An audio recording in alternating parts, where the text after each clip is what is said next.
because this tells me with the cap space available, I personally love with the cap space available, locking down people you have early and getting great deals.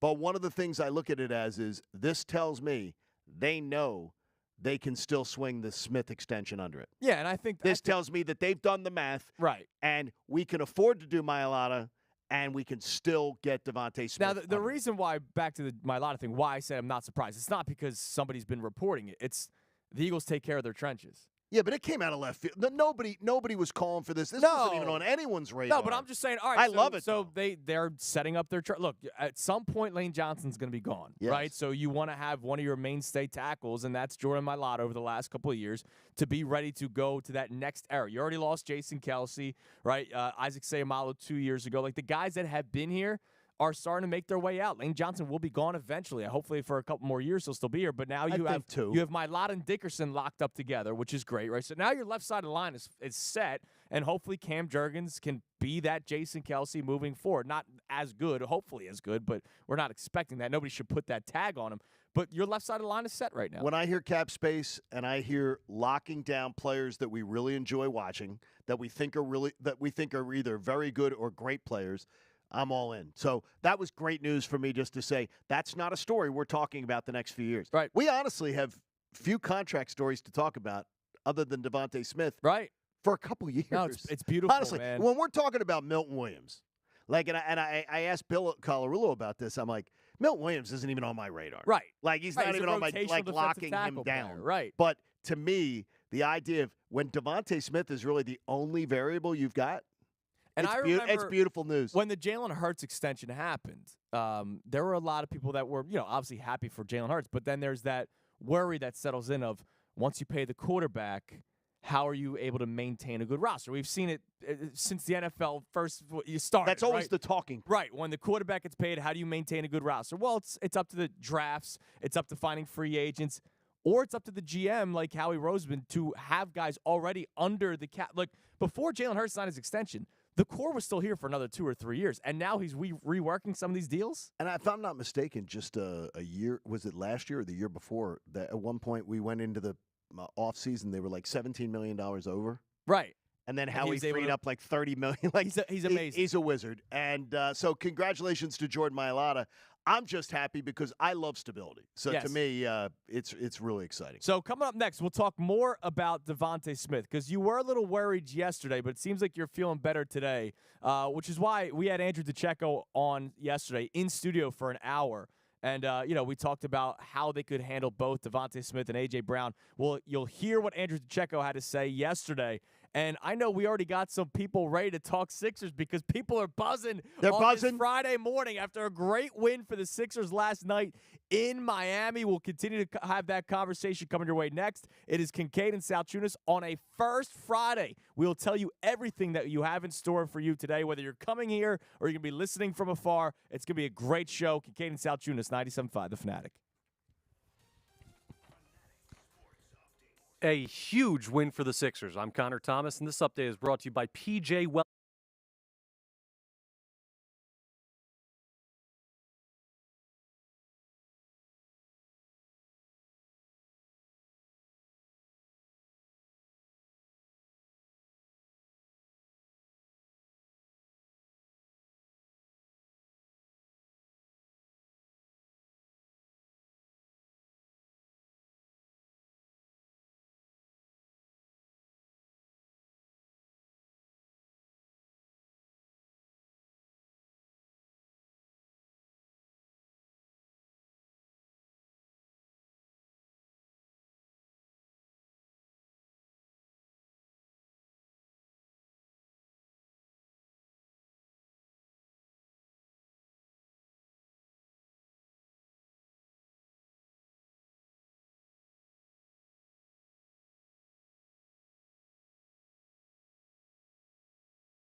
It is 6:28 on Kincade Salciunas on this Friday morning. Not only a payday Friday morning, but it is a first Friday. Our first Friday together as this new show, week 3 of the new show, almost over. I can't believe we're already 3 weeks through. What, 15? Number 15? Yeah, there you go. Show number 15 and number 1 for First Friday. So explain to the people First Friday that are just maybe hearing this for the first time, because this won't be our last First Friday. No. And we Hopefully. We have our great performance studio here, so people will come out today. They will enjoy a great breakfast from Nifty 50s. They will hang out with us and our selected guests who come on out and hang with us. It's a chance to sort of understand the radio show, touch, feel, see what it's like around here, which is a lot of fun. Win fabulous prizes right here in our Bala studios. And from what management has told us, they want to come up with a concept where we take some First Fridays on the road. That'd be awesome. That'd be really cool. And you and I have both in our heads thought about a First Friday where we hear crashing waves of the beach, like maybe that'd be nice. Boardwalk at Ocean City. Yeah, and I'm gonna sleep at that beach the night before, like on the beach. Can't do that. I've tried. I'll just let it. They will not let you. They kick you off. Well, I'll find a public beach. There's one somewhere. I mean, they don't all cost $5. But yeah, I mean, this is a really cool concept. I love that you guys were doing this. You said you did this in Atlanta too. Yeah, we did a lot of them. It's fun. It's a great way too to get to meet listeners. Right. And more importantly, I think there's a different energy too. Oh, absolutely. Doing a show when you get immediate feedback. Like when you say something stupid today, I'm not saying you will. I probably would. But if you did, you'll get immediate feedback. Yes, good. It's a live studio audience. We've had people get booed during a First Friday for their take on something. That's awesome. Connor will work the room with a microphone so we can interact with our friends who visit. All right, well, I'm looking forward to this. It's going to be a lot of fun. It's a good time. You mentioned we're going to have some guests in studio. Tim McManus will join us at 8 o'clock. Oh, that's good. Obviously the news yesterday with Jordan Mailata getting his extension, bringing back Avonte Maddox. We'll get to talk to him about the Hassan Reddick trade last week, what the Eagles could be doing come draft, because it's now 3 weeks to the draft. A lot to talk to Tim McManus about at 8 o'clock from 8:30 to 9:30 for an entire hour. We'll be joined by Amy Fadool,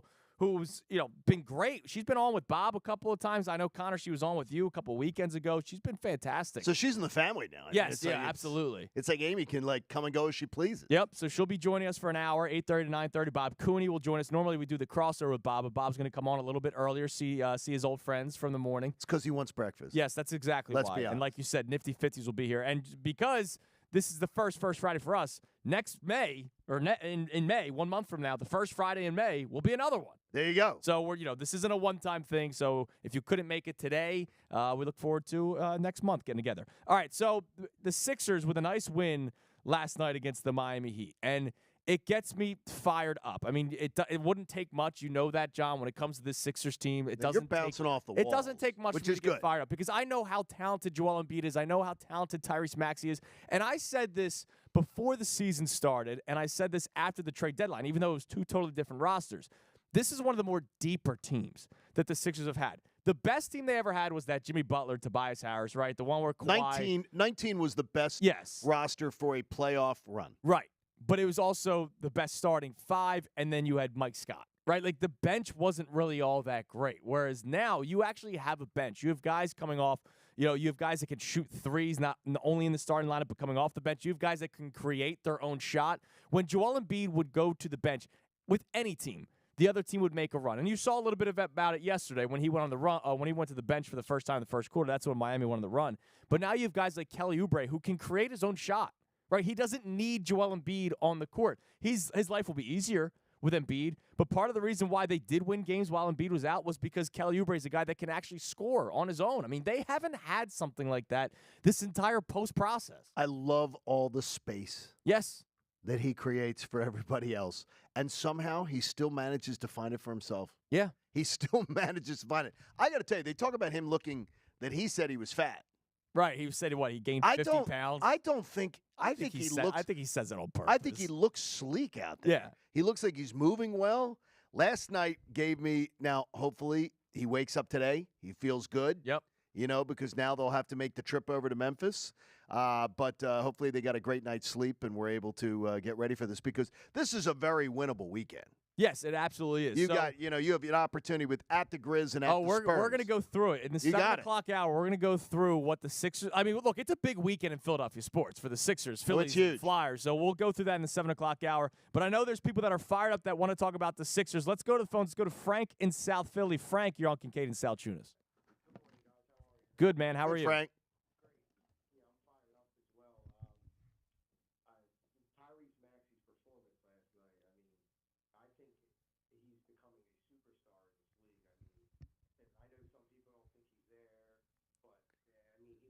Look, I've said this. I think Tyrese Maxey without Joel Embiid is still a very good basketball player. I just don't know if he carries a team, right? But you see when the two of them are together, there were stats before Embiid's injury that they were the highest scoring duo. And look at what happens yesterday. The first half, they scored 63 points as a team. They had 45 of those. And if you're not able to carry a team when the other guy's out, I don't think you're a superstar. Right, but but he's also still very young. He's an ascending player, and every year he gets better and he adds something else to the tool belt.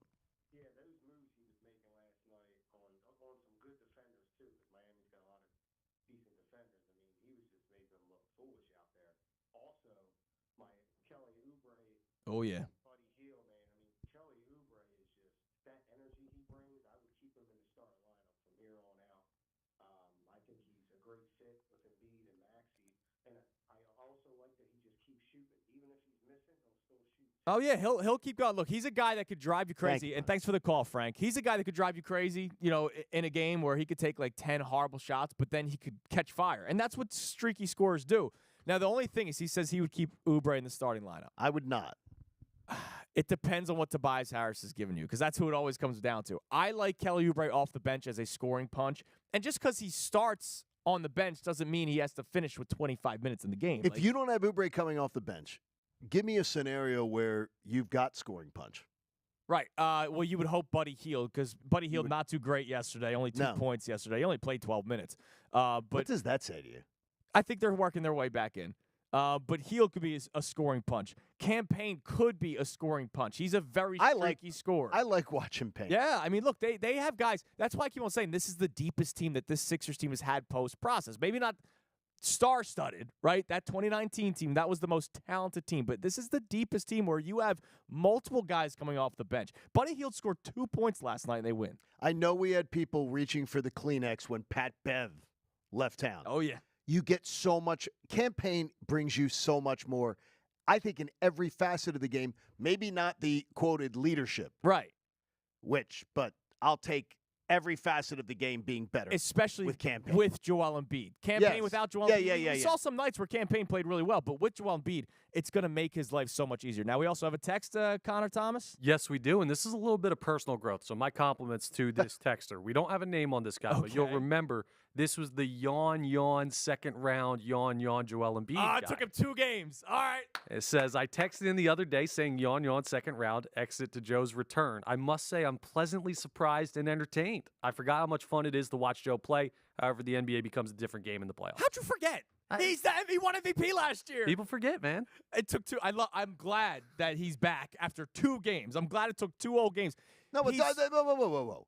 When someone comes back, look, don't you remember the Bible story where the prodigal son returns and the father throws the party? Yes. Throw the party for the freaking guy. He's back. Don't throw dirt on him. I'm not gatekeeping. Come on in. It's just it's funny where we say, I forget how good I forgot how fun it was to watch Joel Embiid. The guy scored 70 points earlier this year. Well, you were not the dad in the Bible story then. Yes. Come on, just welcome him back. No, but I'm glad I said I'm glad he's back. It's just funny that it took 2 whole games. Well, you can't do that. You can't kick him after you compliment him. You're right. Look, he's back. Just be happy.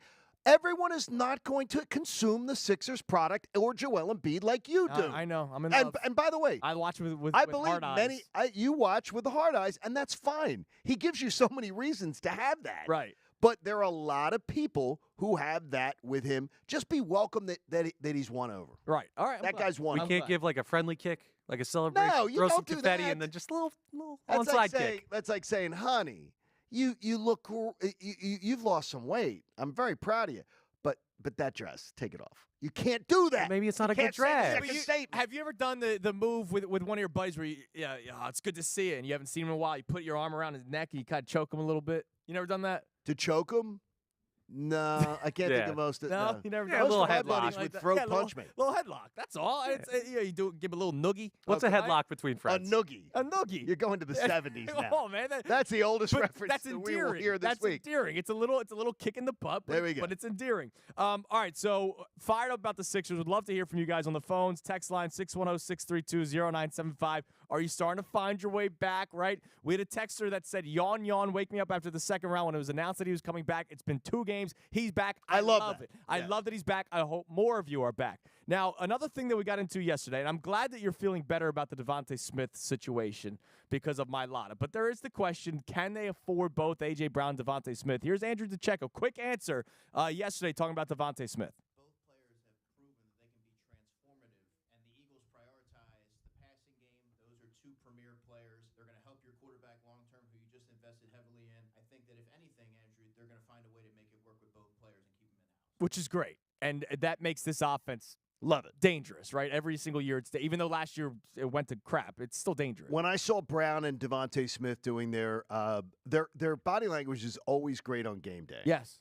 But when I saw them doing the off-season interview tour The media together and tour, stuff yeah. like that, and saw their interactions, there's no obviously these two enjoy being together, Right. And the partnership of it. Now, I am absolutely convinced though when the Mailata deal went down yesterday, it convinces me 100% the money is still there to get Devontae done, Right. And that just you get Devontae Smith done, you realize we have no contracts to talk about. You have a core. No, but you have no real contracts Right. to talk about, It's which I beautiful. hate that talk, by the way. Right, because you're worried what if you Contract lose talk this is guy? not fun. No, it's not It's not fun, fun. and it's also concerning because you don't want to lose a guy. Now, I got to ask this question because the league's always changing, right? Yes. We have seen running backs be devalued. Obviously, the Eagles specifically devalued linebacker. I know they went and got Devin White, but they got him for $3.5 million. As the NFL changes, right, wide receivers are going to be high-paid players, right? And you might have 2 high-paid wide receivers, specifically on this team with A.J. Brown, Devontae Smith. But you're going to see it across the NFL, I think, more and more as the years go on. What's that next position that takes the hit? It's You not mean offensive that line. becomes more devalued? Yes. I honestly, end? I think tight end's the position. I really do. And it's how many if you were to say to me, can you give me 8 impact tight ends? Impact tight ends? Well, it depends on what you mean by impact. I mean, Like is Dallas Goedert a 500 yards a year guy? Is he Yeah, but I'd say he's a he's 50 I mean impactful. not 500. A 50 catch a year guy. I think he could be if Hurts. No, he if could Hurts be. looks his way. He could Right. be. I think there's probably 8 tight ends that are real impact players. I think that's the And that's it's funny, the that was the position. first position that I thought about too, but then I that started they go cheaper at that. right, because defensively, like you can't keep going cheap everywhere. No, you can't. Right? Connor, is there a position that comes to your mind where you go, that's the next position that's going to take the hit? Honestly, tight end might be the right answer. Yeah, I would have said running back depending on how they handled it, but obviously Saquon's here and we know he's locked up. Like tight end's kind of the only spot where you could see them getting away with not really investing. Right. What? And that's maybe when they draft a tight end early, like in the second round, and it's 4 years on a rookie contract. That Yes. might be what the Eagles end up doing and what other teams around the NFL get doing. All right, so the Sixers were fired up. Who could they face in the first round of the playoffs? We kind of touched on it in the beginning of the show because now all of a sudden the 6th seed's available, the 7th seed's available, the 8th seed is obviously there. Who could the Sixers face in the first round? How do we feel about that? We'll talk about it next. It's Kincade Salciunas, 97.5 The Fanatic.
It is 6:47 on a first Friday, a Fanatic Friday, which is presented by Pumpman Philly.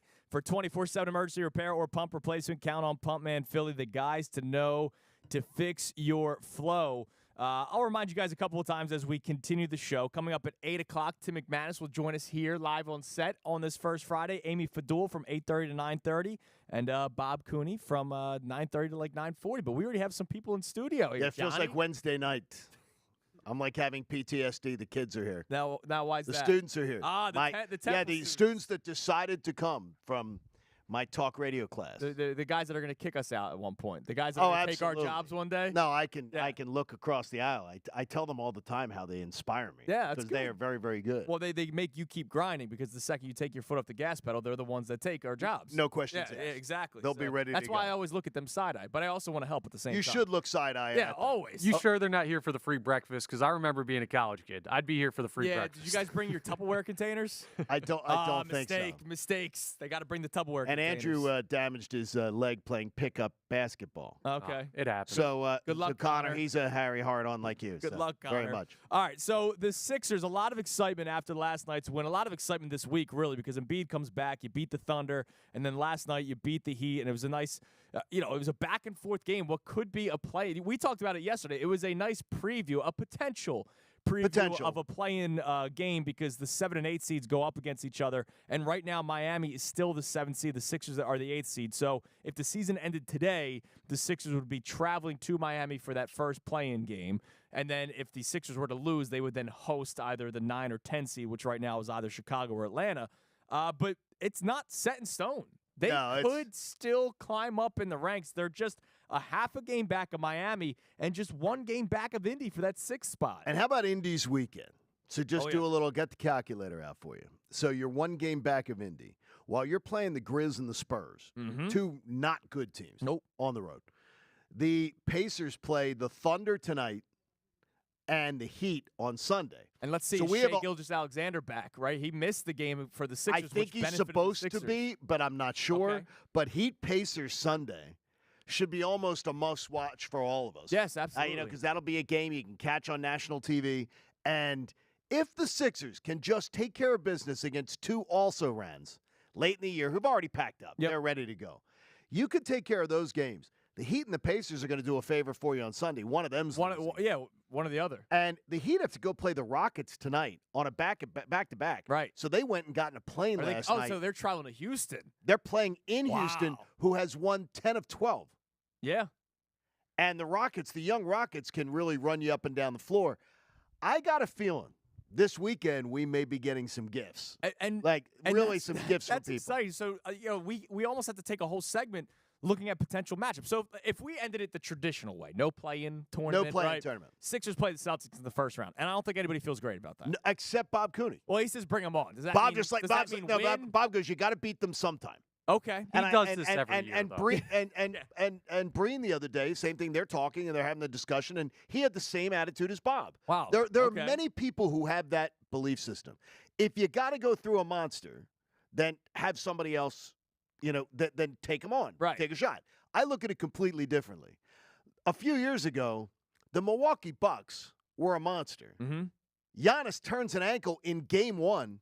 They lose games 2, game 2, game 3, game 5 without Giannis. Yeah. I'm all for it. I'm all for saying, look, wait for the Celtics as long as possible. Yeah, I'm all for the easiest path possible. Yes, I'm not ashamed of it. Oh, man, I want the Phillies. I can't believe they only beat the Rays in 08. They won a World Series. You kidding me? Oh, my. Remember people wanted the Patriots? Oh, I wanted Blake Bortles and the Jags to beat the Patriots. So did I. In the AFC Championship I was in game. the what do they call that? The plaza where you're watching on the Jumbotron. Yeah. With everybody before that NFC title game against Minnesota. There was nobody there saying, you know what, bring on Brady. Right. They were cheering wildly. Right, for Bortles. When Bortles and I think they were up 10. They were winning. They blew it. And the place was going nuts thinking, if we win, we're playing the Jags. Right. Everybody was like, give me the easiest path possible.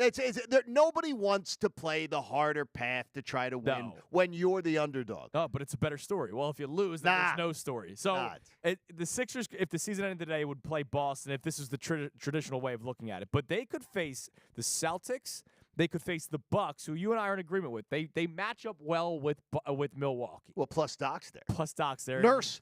How about this? Nick Nurse. And I like Doc, so I'm not as like trying to be a basher here, but Nick Nurse matches up well with Doc. He matches up. He outcoaches him. The only one to me. I don't think it's a match. I think Nurse and Spoelstra last night, you were watching two guys playing chess. Coaches. Two great They coaches. were playing chess, and that was awesome. So Boston, Milwaukee. Then there's the Cleveland potential if you climb up to the 6th seed. And I'm okay with that. Look, you've handled the Cavs all season long with and without Joel Embiid. Like, I know Donovan Mitchell's a great basketball player, and they got some nice young talent over there, but I'll be honest, and it's crazy to say as a 6 seed going up against a 3 seed, I would be disappointed if they lost to the Cavaliers. I wouldn't be shocked if the Sixers go to the 6 seed that they would be favored in the series. Slight favorite. Would not be surprised Or either. it would be a Sixers plus 110. Right, because people know the deal. Like you said, they're 5 games back in Milwaukee. I mean, as right? the 2 seed. I'm telling you right they've been missing now. their best player pretty much all season. And then if it's not the Cavs, the Magic are just half a game back of Cleveland. If you lose to the Magic, I might get to your level. You're not with losing Embiid. if the Sixers have healthy Embiid, and we're not talking about anything else catastrophic happening. If you lose to the Magic, I might get to your level of never believing in this team ever. Well, you have to be. Nothing will be able to be proven to you if you lose to a jackwagon team like that. Right. But something about it appeals to me. The idea is if you could play the Knicks, and that's still a possibility. And it would be just so. It is because the Knicks could They're end up also in only a half game back. They could be in the 3. They could be. I would love Sixers Knicks would be fun. Yeah. And then all the New Yorkers that pretend to be Nets fans, they'd be jumping on, going buying their new Knicks hats. Yeah, they're bing bongs and jump out there. on that. Yeah, they'll be all over that. We got one of them maybe in the audience here today. The Eastern Conference playoffs is going to be a lot of fun, and let's just hope that the Sixers have a great weekend. So we'll tell you about that weekend. The Sixers and Flyers and Phillies, all of a big weekend. I'm fired up. You're fired up. You mentioned the other teams in the Eastern Conference standings, the teams that they'll be playing. We'll talk more about that. Also, Brandon Graham was on SportsCenter last night with our man Kevin Nagandi. He did well, too, by He the did way. great, and he talked about why 2024 will be different. We'll play that coming your way next. It's Kincade Salciunas, 97.5 The Fanatic.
It is 7 o'clock on Kincade and Salciunas on this first Friday of Fanatic Friday, presented by Pumpman They are Philly people here. for 24/7 emergency repair. Man, pump they're all replacement. flunking. Count on Pumpman Philly, the guys that know how to fix your flow. Isn't the producer supposed to do that to try to get I the people think going? Connor was supposed to give them the heads up, but I can tell you, you need to spoon feed these kids. You know, how come we're at the performance studio? How come they don't have the lights, the applause, the laugh?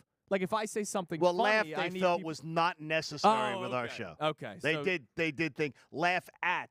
Laugh Gruss at. came up with a laugh at light. Yeah, we that should they have not that light, installed man. that they have not installed yet. Like when there's a sentimental moment, and then they go, "Oh," right? Yes, exactly. You know, we need that kind of stuff. This is the performance studio, Dan. Or It's hearts. a big deal. When you speak of Joel, hearts could just come up and Dude, right. when I speak of Joel, man, It really is. sometimes I I need a bet you cigarette Christy. afterward. I bet you Christy never heard such. I might love Yeah, Joel beautiful. Embiid more than my own wife, but I won't tell her that I said that. All right, keep that between us. We know she doesn't listen. Now, part of the reason why I love Joel Embiid more than my own wife is the fact that I can watch a Sixers game again and feel confident that they could win any night. And that's what you've gotten so far. They're not going to win every game from No. here on out, but you see how much better this team is with him on the court. He himself is a superstar, but then Tyrese Maxey, who, to his credit, played well while Embiid was out, but they weren't winning the basketball games. And that's not Maxey's fault. No, it's not. But Embiid rim protects. Embiid facilitates. Embiid provides spacing. Embiid scores himself. He can put the team on his back. He gets so much attention that other guys have open looks. Unfortunately, they just missed a lot of threes early on. Kelly Oubre was open in the corner for the entire first half.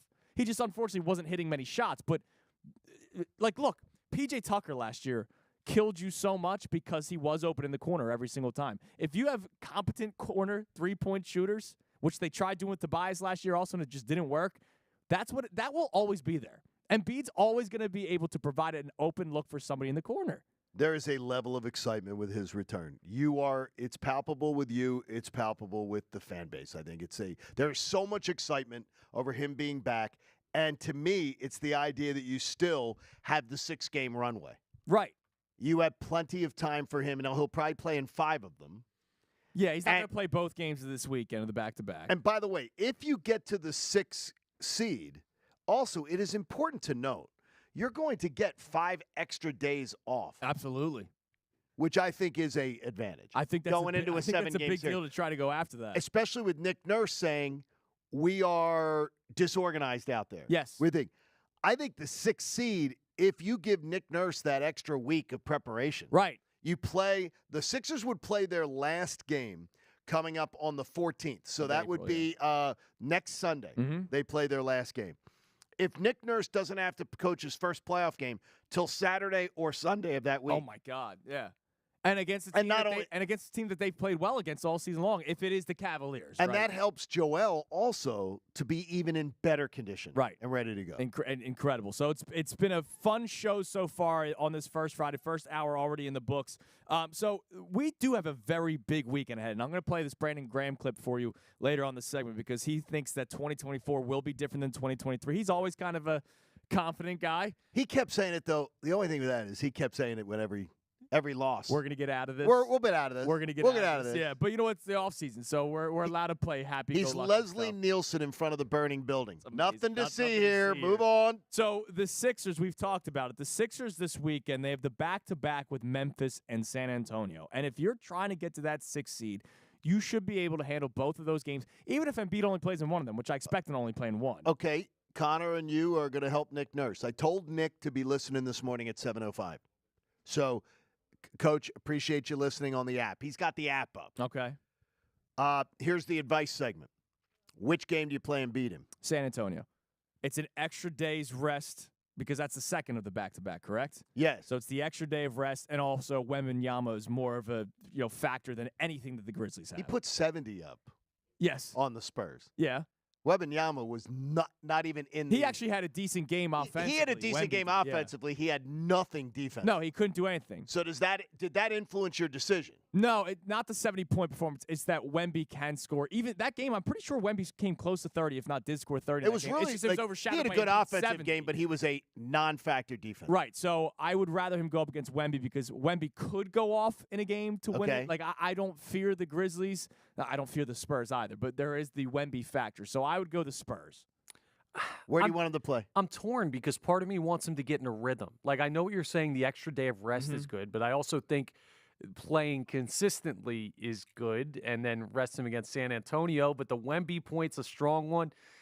The Spurs are the better team, and you can't afford to drop these games. So I would probably do the same thing as Andrew and play him against San Antonio. And plus, you're also, if they already have this decision made, I would imagine. I would right? imagine it's already been. So you're already game planning for the Grizzlies game without Joel Embiid, right? You're giving Nick Nurse the extra day to figure out how to, not that like you really have to figure out how to beat the Grizzlies. It shouldn't be all that tough. You just roll the basketball out there, you should be able to beat the Grizzlies. But it gives them an extra day of preparation. And if you give him off, if you give him off against the Spurs, that'll give him the day off going into the Grizzly game. That gives him 2 games off before he plays the Pistons and 2 games off before he plays the Magic. That's the only thing I'm thinking is 1 game in 5 days where he can sort of recover. I'm good either way, and I trust that Nick Nurse knows which is better. But after going off for 70 on the Spurs, I just look at it as maybe that's the bunny. That's the easy bunny shit. He's going to go out there and he's going to be able to get that shot down and just absolutely. Kill and it that's all the one thing. He's still trying to get that mid-range shot down, and that'll come, right? They don't play defense. With more games, that'll come, him getting some more looks. So we talked about the Sixers, but then you said it earlier. The Pacers and Heat play against each other on Sunday. Yeah, that's a big game because right now you're going to root. And, again, your routine guide. Root for whoever is in the 7th seed on Sunday morning to lose. Right. Now the Sixers could be in the 7th seed by then. So they could climb all the way up to the 6th spot. Now, Captain Duck, I want to thank him. He has SGA, Shai Gilgeous-Alexander, already out for tonight's game for the Thunder. So it's Pacers Thunder without SGA. But, look, I keep on saying it. All you Tyrese Halliburton lovers out there, he's had every opportunity to put this team higher up in the standings. And whoa. We just explained to everybody that Tyrese Maxey is not, when a caller calls, the very first caller of the day calls and goes, Tyrese Maxey's a superstar. Yeah. I roll my eyes. He is not a superstar. Tyrese Maxey is a very good player. Mm-hmm. He cannot carry a team and ascend them more and everything when Joel Embiid is not around. Says Halliburton's the greatest player ever. Tyrese Halliburton gets the same grace. Not just because you cannot use, if you use the example, well, we can't expect Tyrese Maxey to elevate. Halliburton is the same grace. Look, they've been able to run away with it, and they haven't. So, It's a little different for Halliburton because he's the guy in Indianapolis. Maxey is not expected to be the guy here. But would you put Halliburton on the Maxey stick? A lot of people do. Similar, yes. No, I do. But because of the circumstance, he doesn't get the luxury. He doesn't have Embiid.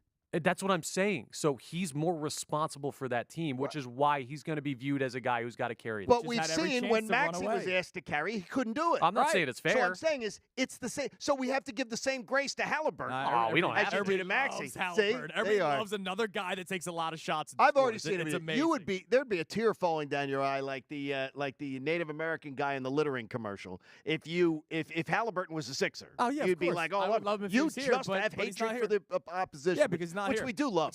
We do foster that very well here. All right, so the Sixers aren't the only team with a big weekend. The Flyers have a big weekend. They got the back-to-back, and it's Sabres and Blue Jackets. You should be able to win both games. Now, I shouldn't say that after they dropped a couple of other ones earlier this week. Hey, here's the number you're looking for this weekend. How about 3? Okay. You want 3 points. Okay. If you get 3 points, Flyers are sitting pretty. 2 points, they're treading water. Mm-hmm. Anything less than 2 points this weekend, I believe the playoff dream is done. Any less than 2? Any less than 2 points. If you do not win one of these games, I believe the dream of the playoffs is over. And I really don't want that to happen. If you get 3, or if you sweep, how about this one? I'll guarantee with a G if they sweep. If they win at Buffalo and then go to Columbus and win in the back-to-back. Win both of those games, I will guarantee you will have your playoff hockey on Broad Street. But this is difficult because Buffalo is facing sort of almost elimination tonight. They've been on a really nice run. Yeah, they have been. They're pretty much eliminated with a loss tonight from serious contention. of having any kind of being on life support. Yep. Islanders, they're playing Nashville tomorrow, and Caps, they won again last night. Yep. The Caps had the Hurricanes today, and the Senators on Sunday. So those are the games to kind of look at, which is great. Which is great. But the Islanders are a problem. So later on in the show, we'll also do a little preview of this Philly series against the Nationals. I'll tell you right now, if they don't win two, season's over. You said two. They better sweep. The season's over? Okay. Season's over. I will also go that this is a series you have to win, but Connor is already yesterday. They're going to punk this team, I believe. I'm trying to think of which Connorism did you use? It was a sweep. I think I said beat the brakes off of. He guaranteed me a sweep yesterday. Okay. Yeah. I do not see I that. said they should sweep this team. I didn't guarantee anything. It's early in the season for guarantees. But they should sweep this this first, team. man. Connor Thomas guaranteeing a Book sweep. Locked On Phillies podcast host, Connor incredible. Thomas. It's true. All right, so also the Eagles making news yesterday by re-signing Vontae Maddox to a one-year deal. We don't know what the terms are yet, but it can't be much money at all. And I think that's a good move, right? If he gets hurt, well, it's safe. That sucks, but if he's healthy, you know how good that guy can be. And also they extend Jordan Mailata by 3 years. So Brandon Graham was on with our man Kevin Nagandi yesterday on SportsCenter, and they talked about a bunch of stuff about the offseason. They even, they got into the Stephon Diggs trade. I think BG is starting to get himself set for his media career after this year. He's so terrible behind a mic. I don't know who would ever want him behind a mic. So Brandon Graham, he was great yesterday. They were talking about the season ahead and how this year will be different than last year. Here's BG. Okay, we will see how this plays out with the Eagles team that has 2 new coordinators, and you come back here, it feels like you had a bad taste in your mouth, and you want to get right here in 2024. Is that correct? Oh yeah, we expect expectations are high as always every year.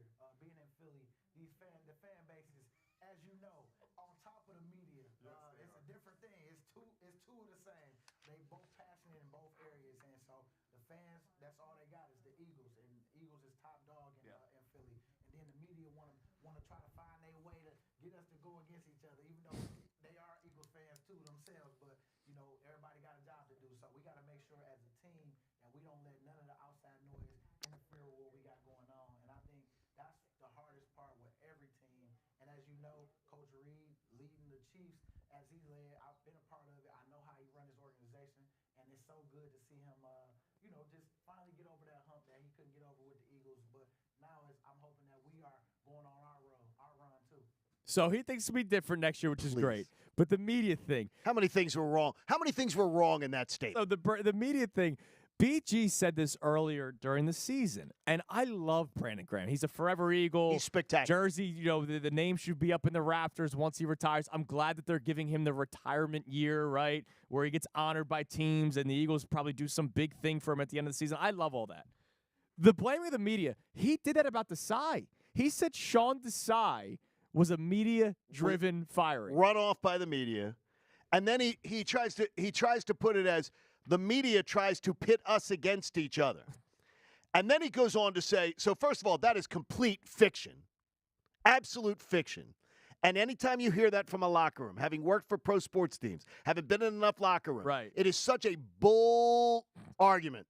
When people are like, yeah, the media is trying to set us off against each other. Nonsense. But then you go, what's even worse is he then says, but we tune that out. We don't listen to that. No, you do, because you just gave us chapter and verse of what you've been hearing. Because Brandon Graham, come on, dude, rabbit ears. Put the helmet on and cover up the rabbit ears. Because if you're trying to blame the media for the fact that you guys blew a 10-1 start, it's our fault, Johnny. And became the debacle that you did, and you're pointing the finger at media? It's our fault. It's a joke. It's an absolute joke. And the thing is, BG knows it. Yes, he does. He knows it, but he's trying to find the common enemy. And the media will always be the common enemy. We're the evil media's trying to do that. They're trying to pit these guys against each other. No, you guys did a good enough job of that yourselves. So, media aside, he thinks it's going to be different next year. And I think we all agree. Unless Oh, I do. Unless it's such a mess in the locker room that it can't be fixed over 1 year. Or they let Nick Sirianni actually coach on game day. That could be a problem, too. Yeah. Nick, cheerlead. Step back. Cheerlead. Celebrate. Pick the night before video. Tell a story about your brother's high school championship run. And let your coordinators coach. Right. If I'm telling you, if Kellen Moore doesn't have the double lock, you know how after 9/11, the pilots now, You have to go through like the double lock to get into get into there. I would like the Eagles, the offense over at NovaCare. Kellen Moore's office has the double locks on it. And I want some burly guy standing at the door, too, checking ID. Oh, you got Big Dom for that. Who's got but he has to be with Nick, babysitting Nick. Oh, that's... So I want somebody at the door checking IDs going, well, what are you here for, Nick? Well, I just thought I'd sit in on a meeting. No! Go to the defensive meeting. The Big Dom Go special teams meeting. Is still one of the weirdest things. It's the weirdest thing that ever. When he goes out from his suspension, and then it's reported by Derek Gunn that, yeah, they missed Big Dom on the sideline. That's horrible. That's because Nick Sirianni conducts himself like a grade schooler. It's amazing. He's too busy. Where's the Fox camera? Right. So I can make the video. No coaches do this stuff. Jump up on the stands and, hey, that's for that was for Frank. For Frank. This is for we Frank. did this one in Indianapolis. No, taunting the fans from Kansas City. Seriously, nobody does this. And if you find it charming, you and I just part ways to a fan base. I've heard fans call up and go, yeah, I find that charming. He doesn't have to be like everybody else. If you find that behavior charming from your head coach. Celebrating with his players. Yes, absolutely. But no, they're getting on the bench and screaming. Jawing at opposing players during a game. During the Super Bowl. And Jalen Hurts having to tell him, during the Super Bowl. Dial it back. He doesn't. It's like he thinks he's a player. He's not. I think John likes performing in front of a live studio audience. Yeah, he definitely does. I can see that. He's fired that could up be right too. now, Man's man. bringing it today. Well I don't mind the Sirianni thing as much as you guys. I think the problem is just everything's based around winning. When you don't win, every little thing you do is good. You can't walk off the field in Arrowhead and say, That I don't is too hear much. you now, when the Chiefs are a dynasty, right? Yeah. And now you're talking smack about the Chiefs. But fans. then it burns you. But Right. the first down signals and looking at the camera. I don't care You about like the first down signals from a coach? I don't care. Look, A I head don't coach? care. I don't have enough in me to get worked that's up part over of the that. celebrating. I don't get it. And again, it's if you say to me, and I've heard other hosts, I've heard callers be like, I don't care what other coaches do. I do. Why? If I'm hiring Why do you care what if I'm other hiring coaches are doing? because there are, in any successful industry, any successful business, there are best practices. And they're best practices for a reason. All right, do you like Sean McVay? I like Sean McVay a lot. He literally had a guy who's He now has on his the whole Eagles. back. Every coach has it. But his is a little. He runs on the field. I'm Sean McVay. No, Like no. They do that. His guy is holdback guy is working officials. How about Mike McDaniel? He is a running mouth with officials that can hurt him. By the way, Mike McDaniel, who sees a guy with a camera on him going into the locker room and tries to sprint faster than him. Like All other these coaches. This is the next generation of coaches. They have dude. more personality than well, they Tom definitely have more. Landry. They do not, in the course of a game, they're not doing. Not one coach in the NFL is seeking out the Fox camera when his team is up 21-0 to like do. All right, do and a then, phone. and then No maybe coach he's is gonna, doing then, that. He's probably going to stop doing it because he himself has said that he needs to work on his emotions on the You sideline. don't think there are players in that locker room that find that corny as hell? They probably roll their eyes. Hey, when he has to run down the sidelines and be there on like down where a touchdown scored. Let him do it. No, He's it's fine. celebrating with He his can do it with his players. Again, he could do whatever he wants, but I have not. It's corny as hell. It's a preference. All right, and maybe the It's guys not- like that. Maybe the players Really? do like the corny. Really? I don't know. Every player had a chance to come to his defense this year. He was under fire. Every player had a chance. Jason That has nothing Kelce to do with did. the corniness. Jason Kelce did. Fletcher Cox did. No, they spoke.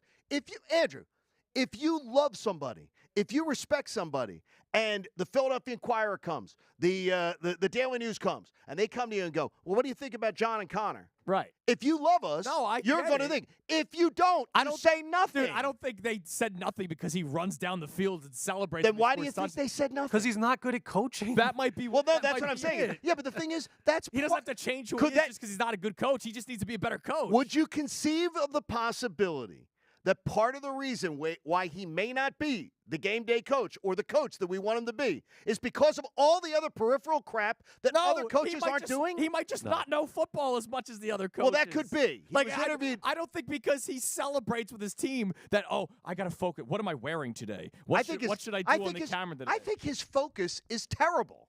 I think his focus is about what shirt am I wearing today? No. Am I wearing a shirt? No. Oh, what is this? Come on, Oh, stop you, that. You're taking this That's too far. unnecessary hate, and you're supposed telling, to be Mr. Logic You're over telling here. me he doesn't think about what shirts he's wearing. Absolutely not. No. Maybe if the Phillies are playing in a playoff You know game what and he most- has his Wednesday media You know what- availability, sure, he might You wear know a what most Phillies coaches shirt. do? They go and they grab the next thing that's out of the bid What are you, that's are been you hanging out provided. at coaches' By the houses t- and no, seeing you what they just put watch on? them. Just look at them. What They're he's not wearing just- is not an Has issue nothing for to this do team. with the Eagles. What's an issue No, is he doesn't know how to run an offense. I think that's what it is. This guy's focus is terrible. Okay. I would say That may be you know true. what? You know what Jalen Hurts continually says, and I know it's a fortune cookie thing.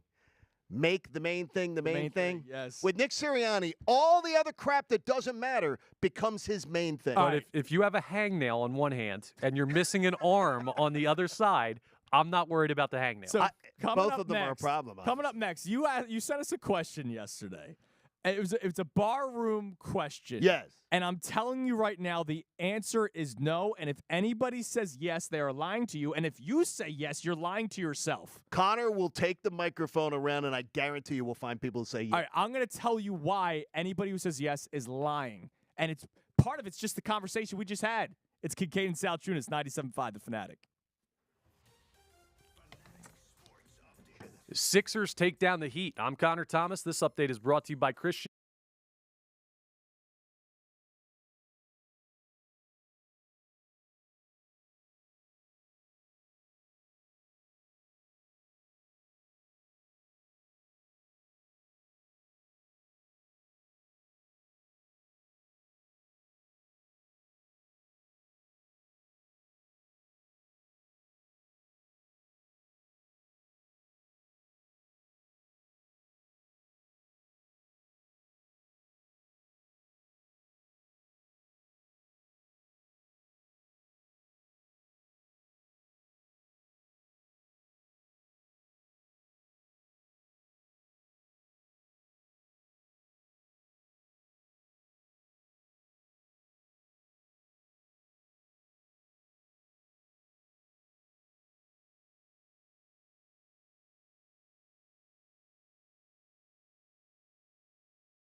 It is 7:28 on this Friday morning. Kincade Salciunas, the first Friday. You got the people clapping, John. That's that was good. As Steve on email says, I think we've finally seen the day when Kincade got into Andrew's edibles. Oh yeah, dude, I tried something like that. I'll tell you guys. Oh, no, That's off air. That's an off the air conversation. All right, so here's the deal. We got the people already here filing in because they want the Nifty 50s food. Right, they're not really here for the show. My students are here for probably trying to get extra credit. Well, no, I'm disappointed that they didn't bring Tupperware containers. Some of them need it. They got to learn the Tupperware containers. But we have some great prizes for the people that are attending First Friday. And again, if you're just tuning in, this is the first time you're hearing about First Friday. I don't know how you missed it when John was doing it before I got involved with the show. We'll be doing this every single month, and if you come in, there's chances for you to win prizes. So today we have a pair of tickets to the Sixers and Pistons on Tuesday when they take them on the 9th at the Wells Fargo. To purchase any tickets for any Sixers game, visit Ticketmaster.com/76ers.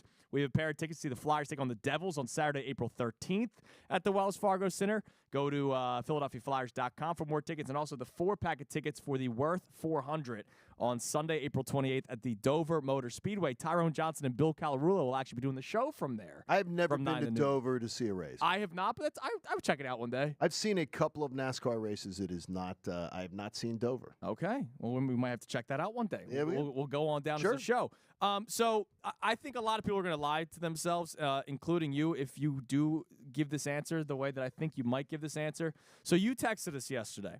The Oakland A's are moving to Sacramento for, 3 years until they hope to build their stadium in Las Vegas? Yeah, it'll be 3 years. By the way, the Tropicana closed Tuesday. Oh, and that's for good. That's where they're building it? And they're going to build it right across. So if you've been to Vegas, Excalibur's on one corner. Okay. MGM Grand's on the caddy corner. So that other corner across from MGM Grand and across from the Excalibur, that's where they want to put it. Okay, so that's where they want to put it, which would be absolutely amazing. But they only want to do like 38,000 seats. Okay, and a retractable dome because they'll need that. Well, and that's probably a smart thing to do. Most stadiums probably should do that moving forward. But you asked us the question. It was a barroom question. Yeah. If let's say they didn't go to Sacramento and they came back to Philadelphia, because again, the A's originally from Philadelphia. Can you ask this question? New York has 2 baseball teams. Mm-hmm. LA has 2 baseball teams. Chicago has 2 baseball teams. If this situation in Oakland was just wretched and someone wanted to put a second baseball team in Philly, would anyone want it? No. Anyone? Would anyone raise their hand and say they'd want a second baseball team here in Philadelphia? Would you want a second basketball team? No. No. I don't need another any team. I'm telling you right now. So you don't want any? Last segment, do you want another team? No, but I can tell you this, though. What I would enjoy is an entertainment option. It would be an entertainment option. Let me tell you this right now. The Philadelphia Stars, isn't that I was a season ticket holder. Well, what about now? I know they don't play in Philadelphia because they're playing like Michigan. No, but that league disbanded. But all I know is there was another Philadelphia team that I think everybody week 1 was like, oh, I'm going to watch this XFL team. Week 1 happened. Everybody watched. Nobody knew when they played next. Okay, but what you did say is that Philadelphia Stars were wildly popular. And it was real. They were one of the gold standard. No, I'm saying the new football. Well, now, leagues. Yeah, because it sucks. Right. Like the talent level. But when they did it right, when they did spring football right, the Philadelphia Stars was good doings. Yeah. There was a lot of people into it. I just wonder is that because to be able to, hey, you get to see, you talked about bringing Coop and saying someday I'm going to be able to say, I sat you were 1 year old, you're in Dad's lap, and we were watching Ohtani. Yes. Now, he's going to come back every other year, so you'll get Coop out there again. When to be able to say, hey, guess who's coming to town this week? You know, some big stars are coming to town. You got twice as many chances to see big stars. Okay. And the Phillies are so big that it would also give you the opportunity to be able to probably get cheap tickets. Now, I don't know where they'd put a second team. Well, yeah, I mean, that's the other big question. Like where they would because they put it? They're not putting it in North Philly where they used to. Right. How about the Fashion District? Right. I mean, it's another team that's working. Do not give the Sixers any ideas. I just think that would fail miserably if a team, even though the A's have roots here in Philadelphia, or if any team came here because they needed to. I don't think anybody would care. What if it was temporary? I don't think anybody would care because it is temporary. They would know that it's temporary. Why would I put any time or energy or money into watching the Philadelphia A's until they move to Vegas, or any team until they move to wherever they go? Well, they're just going to be the A's in Sacramento, where they're going. They're not going to have no affiliation. Yes. Okay. And one of my buddies was ripping this on social media last night, who is a media member with the Washington Commanders. Okay. And he's ripping it, going, "This is so stupid." I said, "Well, they could always call them the baseball team." Right. They were once that would the be more Washington stupid. Football team. Right. Yeah, that would be even more stupid. I just don't think that we could handle more, and I don't think we would care. You were freaking out last segment about Nick Sirianni's actions on the sideline. Do you think you could react to another coach in Philadelphia? Like, I don't think we could handle it. No, we're so passionate about the teams in this city that I don't think we would pay an ounce of attention unless maybe the Phillies travel to that ballpark. Thing is, I'm all in on Torts. I'm all in on Nick Nurse. I am very much a believer that no matter how much he infuriates me with his baseball philosophy as far as decision-making, that Rob Thompson is a very good manager of a 162 team. Mm-hmm. Very, very good. Nick's just driving me crazy now. And Okay. I did not want him. And I did not want crazy him too. fired. I wanted him fired. I didn't want him fired. I want him to have a chance to get it right and to fix it. And I just wonder whether it's in his DNA. We'll find out this year. You seem like you're capped off already with Nick Sirianni. You think you could welcome in another professional sports team in the city that we would have to talk about, kind of? Yeah, we would. I mean, would we not- probably I would have to talk I would about ignore it. them. They You wouldn't would exist. ignore it. I would ignore them. I would not talk about the Philadelphia A's. So you wouldn't give him any love at all? No, because if you go to New York, do they talk about both teams on some of the networks, or do they focus more on, like, I don't know. No, they do. They talk about both. They talk about both teams. For some reason, people find talking about, like, the Mets. Like, who's talking about the Mets? I mean, is that why are you talking about that? I would imagine the New York radio stations do. The New York radio stations do talk a ton of Mets. Do they talk both Mets, Yankees? They do all that? Because I don't listen to out-of-town on radio. both stations. Okay. Both stations do both, but it's clearly Yankee favored. Right. But it's not like a 80-20. It's much different. I would make it 99-1. I would not. No. Why would I? Like, why would No, I I waste get my it. time? Especially if it's because the A's are going to suck. It's not like they're going to be good. Like, it's not like the Dodgers are now all of a sudden. I thought coming you'd to love it. They're Philadelphia. doing a process. I thought they've you'd love been it. doing a process for 30 years. I thought no, they were in the playoffs. They were in the playoffs 4 years ago. Yeah, because like they're not because of Billy Bean. Well, I mean, they're in the playoffs 4 years ago. I mean, it's get not it. like they're trying to do a process. They're trying to do a baseball version of the process. It worked for the Astros. No, but the Astros did it. The Astros built a dynasty out of it. Their process is different. Their process is let's do whatever we can to get out of Oakland. But that's number one. No, it is. And when they're in Vegas, it's going to be glorious. Because I promise you, Are they going to have fans? Philly. Did the Raiders have fans? No.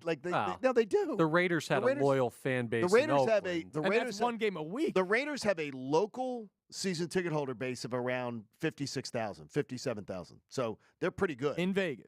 In people who live there. Okay. And then they have the opposing fan bases buy up the other thing. And it is a great, but it's a great atmosphere. Here's the one thing with the baseball thing. Football, I totally get it, right? People travel. And look, the Vegas Golden Knights have a core group of fans. They have they have one of the best fan bases in the NFL. In the NHL, excuse me. How can you I don't think many baseball fan bases are traveling to a series. I would disagree with you completely. Maybe Vegas is different. I think Vegas is going to become it'll be the number one destination that fans will travel to an away series.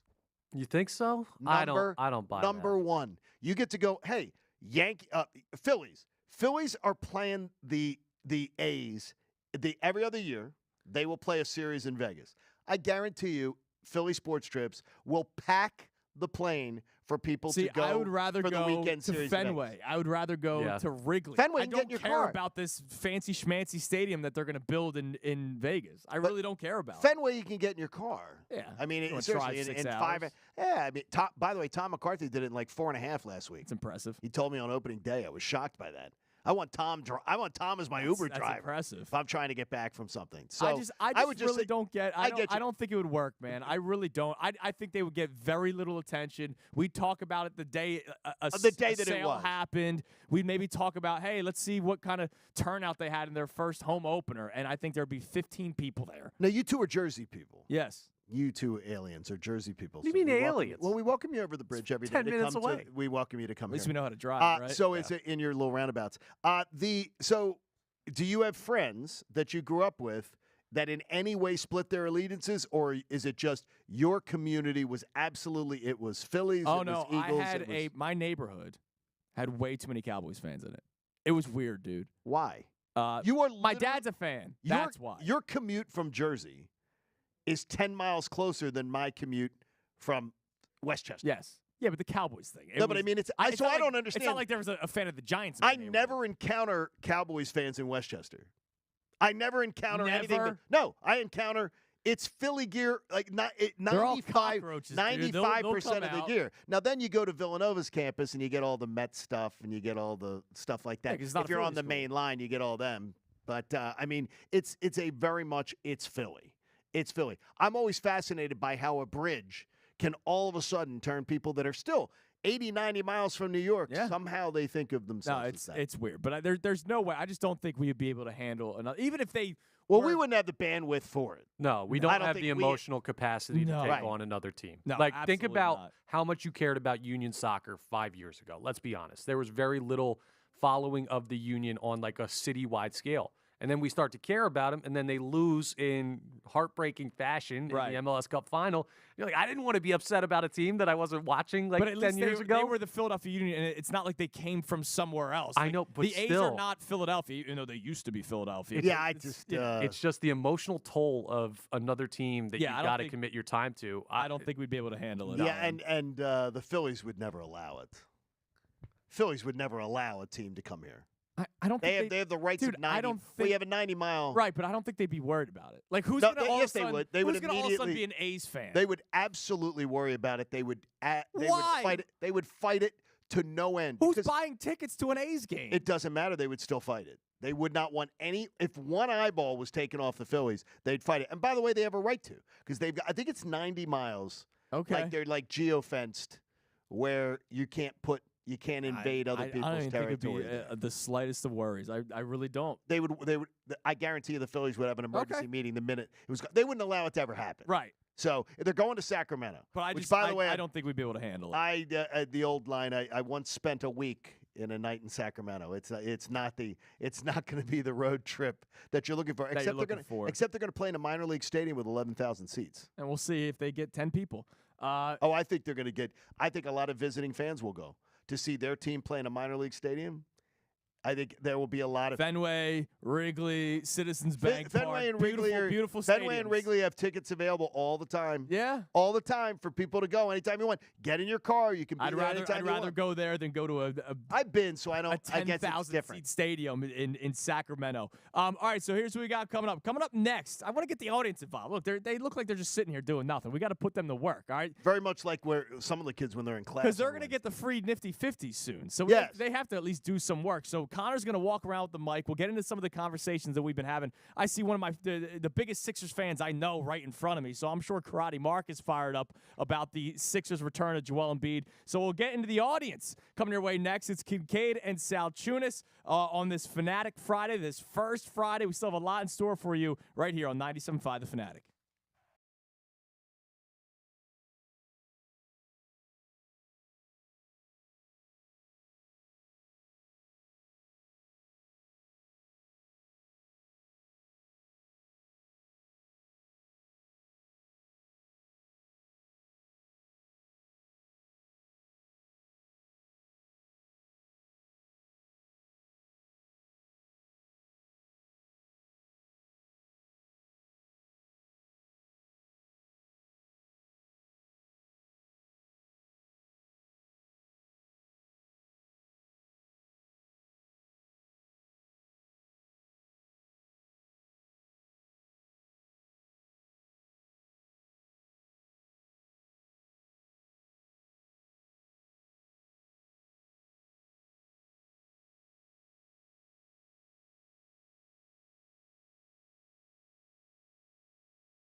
It's so much fun. You want to fund your account? It's simple. I can promise you could put, if you want to put 50, 100, whatever it is, in that account. You could do it in a matter of 2 minutes. And when you get paid, it's just as simple. If you're a new user, Your first $10 winning sports wagers going to get you $125 in sportsbook bonus back. Go to betparks.com. They have all the terms and conditions for you.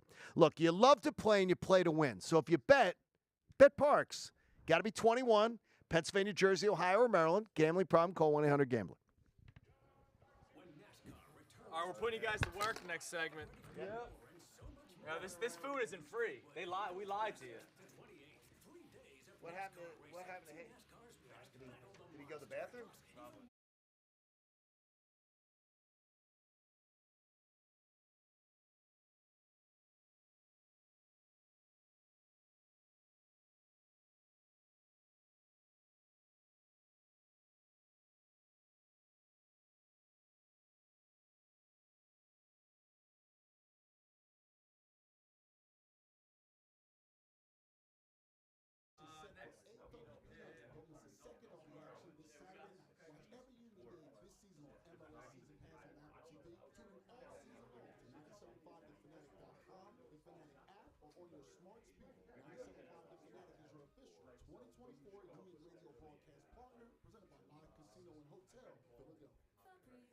So my home is also my office, and before I can focus, every room's gotta be clean. That means tidying up and spraying my Febreze Air Mist. Ooh, that's fresh. Febreze Air Mist scents are all high quality. They fight any weird funk, and they give my air an instant boost of freshness. So not only does my home smell good, I feel good too. After I Febreze, it's time to start my day. Getting quality employees to fill positions in your company is essential, but finding those people can be a major hassle, unless you use ZipRecruiter. ZipRecruiter makes finding quality people a breeze. ZipRecruiter's advanced technology identifies candidates with the right skills, sends you great matches, then you can easily invite them to apply. 4 out of 5 employers who post on ZipRecruiter get a quality candidate within the first year. See for yourself. Go to ZipRecruiter.com/free to try ZipRecruiter for free. That's ZipRecruiter.com/free. This week at Acme, don't miss the digital deal for Signature Select Apple Juice for just 99 cents. Clip this deal and unlock hundreds more when you sign up for Acme for You. Visit acmemarkets.com/foryou or download the Acme mobile app to sign up and save today. This week at Acme, get O Organics chicken for 25% off. Hurry in now or download the Acme mobile app to shop any way you want. In-store, delivery, or to drive up and go. Acme, fresh foods, local flavors. This golf update is brought to you by Lawn Doctor. Customized lawn care with a scientific approach. Get a free quote at lawndoctor.com. The first major of the year is almost here, the Masters. All eyes will soon be on Augusta, Georgia, and a tradition unlike any other. For now, the PGA Tour is heading to San Antonio for one last tune-up round to prepare in the Valero Texas Open. The world's second-ranked golfer, Rory McIlroy, highlights the field as he looks to fine-tune his game before the Masters, so he can hopefully complete a career Grand Slam in major events. Will he succeed? Time will tell. The real and inside story on Philly sports is here, and it's powered by Lundy Law. Law.com. That's Lundy.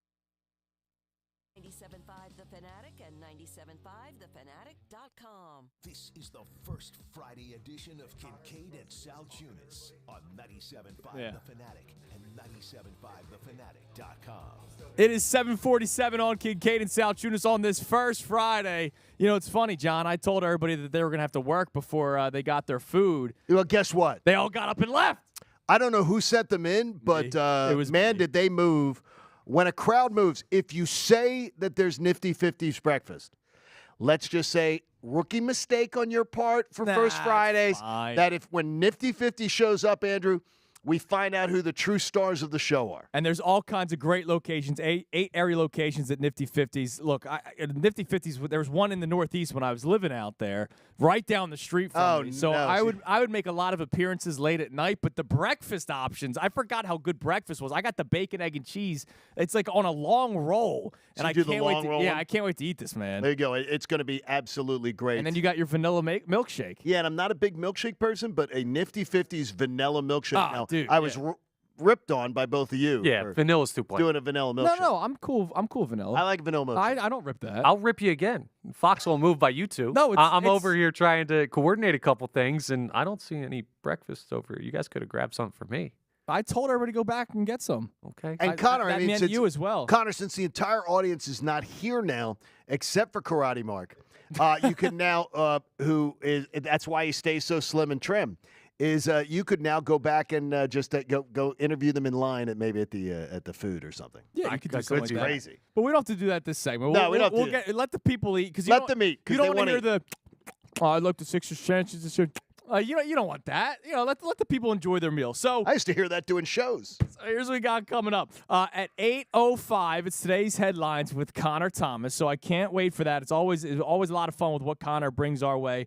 Amy Fadool is going to be joining us here on site for the entire hour from 8:30 to 9:30, followed by Bob Cooney. He'll be joining us from 9:30 until about 9:45 before he gets set for his show today. So still a lot in store for you on this our first Friday together, which is a lot of fun. So it is. I'm glad you see you're enjoying it. It's a great atmosphere. It is a great atmosphere, and I can tell, dude, you are when the lights are on you, man. So I enjoy it. I was not expecting you to be so angry about Nick Sirianni randomly on this April day. But you know that I am. I know that there are certain. But it's so funny that you wanted him back. I was the one that wanted him fired, and you're freaking out about his antics on the sideline. No, I still will call, because one thing I can do is I can walk and chew gum at the same time. I can acknowledge that the man has been to a Super Bowl, went to the playoffs 3 years in a row, and there are things about him that are completely incompetent. I can also say Rob Thompson. Rob Thompson is a fantastic leader of men, creates a wonderful atmosphere for his guys to come to work, does a really good job at that. Now, the strategy-wise, I don't agree with a lot he does. I can say both, and I can believe both. But with Nick Sirianni, it's more firing me up because I want him to do so well. Let me ask some about those two. Sure. Sirianni and Thompson, because I feel like every once in a while you compare the two. Like, you feel great about Torts. We all feel great about Nick Nurse, and rightfully so. So Rob Thompson has made mistakes in the past. Yes, he has. Do you think one day he will overcome those mistakes and potentially win a World Series? And in that same, I want you to also answer this question. Do you think Nick Sirianni, who makes all those mistakes, all those things that bother you, will he overcome them and get the Eagles back to another Super Bowl? I feel more confident about Thompson than Sirianni. I feel more confident about Thompson than Sirianni. Like, I don't even think it's close, if I'm being honest. Oh, I definitely think it's close. Because I think both men, Rob Thompson, I think, he has so many great attributes that got him into that position. Right. But I think that his philosophies, and also, too, I think interference from up top and the analytics department handcuffs him. Well, I believe that's not his fault, is it? No, it is, because of the fact that if you're willing to do something and you're willing to set aside logic, there are managers in baseball who fight their analytics departments. I'm sure they are. The Braves manager, Brian Snitker, is one of them. Dusty Baker was one of them. There are managers who will fight. Yes. And say, this doesn't make sense. I will take analytics into consideration, but I will not be ruled by it. Rob's tenure, it's been ruled by analytics, but I think Girardi's was too. Yeah, well, that was Binder Joe. I think he's a Binder Joe guy. If it's ruled by analytics or not, it's been largely World successful. Series and an NLCS more appearance. successful than any team in the National League since he took over.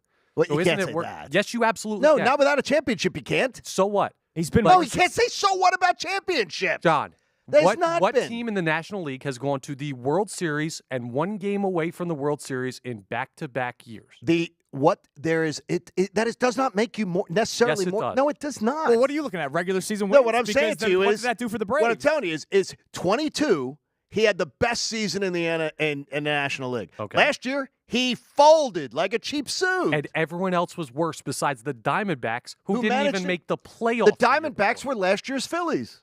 Then, okay, if they go... So if you give the Phillies the credit in 22. You don't expect the Diamondbacks to bounce back. No, I did. I had them for a playoff team. Okay. Well, as a playoff team, but do you think that they're going to make some run all the way back to the World Series? Could they? Sure. I don't know. I mean, could they? No. Sure. What? Why? Because the Dodgers are way better. The sixth Braves seed are way better. The Phillies since are way this playoff format, the sixth seed has twice gone to the World Series out of the National League.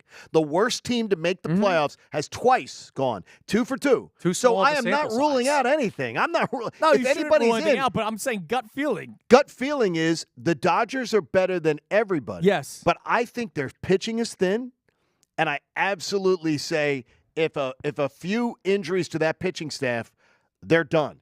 I don't think if the Phillies were to lose a starter, I don't think they're necessarily done. Well, I really don't. You already did lose one starter in Taiwan Walker. That's the one I thought you could afford to lose. But if you lose a Wheeler or Nola, you're in trouble. Well, it depends on how long we're talking. Right. But I just something about the Dodgers. The Braves are the beast you got to beat, but I think the Phillies pitching's better than the Braves. Yes, I do too. So I think confident. it's close, but I'm I confident. think they're better. I think Rob Thompson does so many things well. Nobody is the perfect manager, perfect coach, no, perfect GM.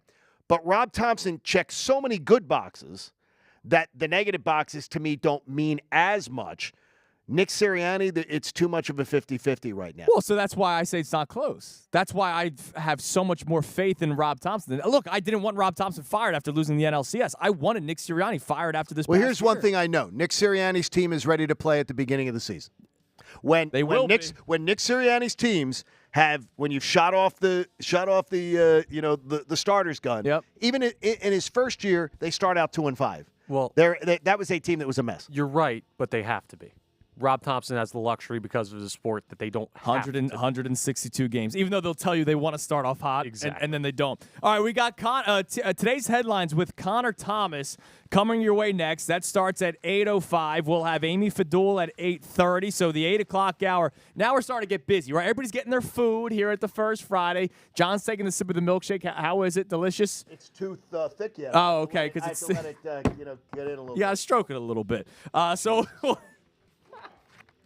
Good thing everybody's getting their food. It's Kincade Salciunas on the First Friday, 97.5 The Fanatic.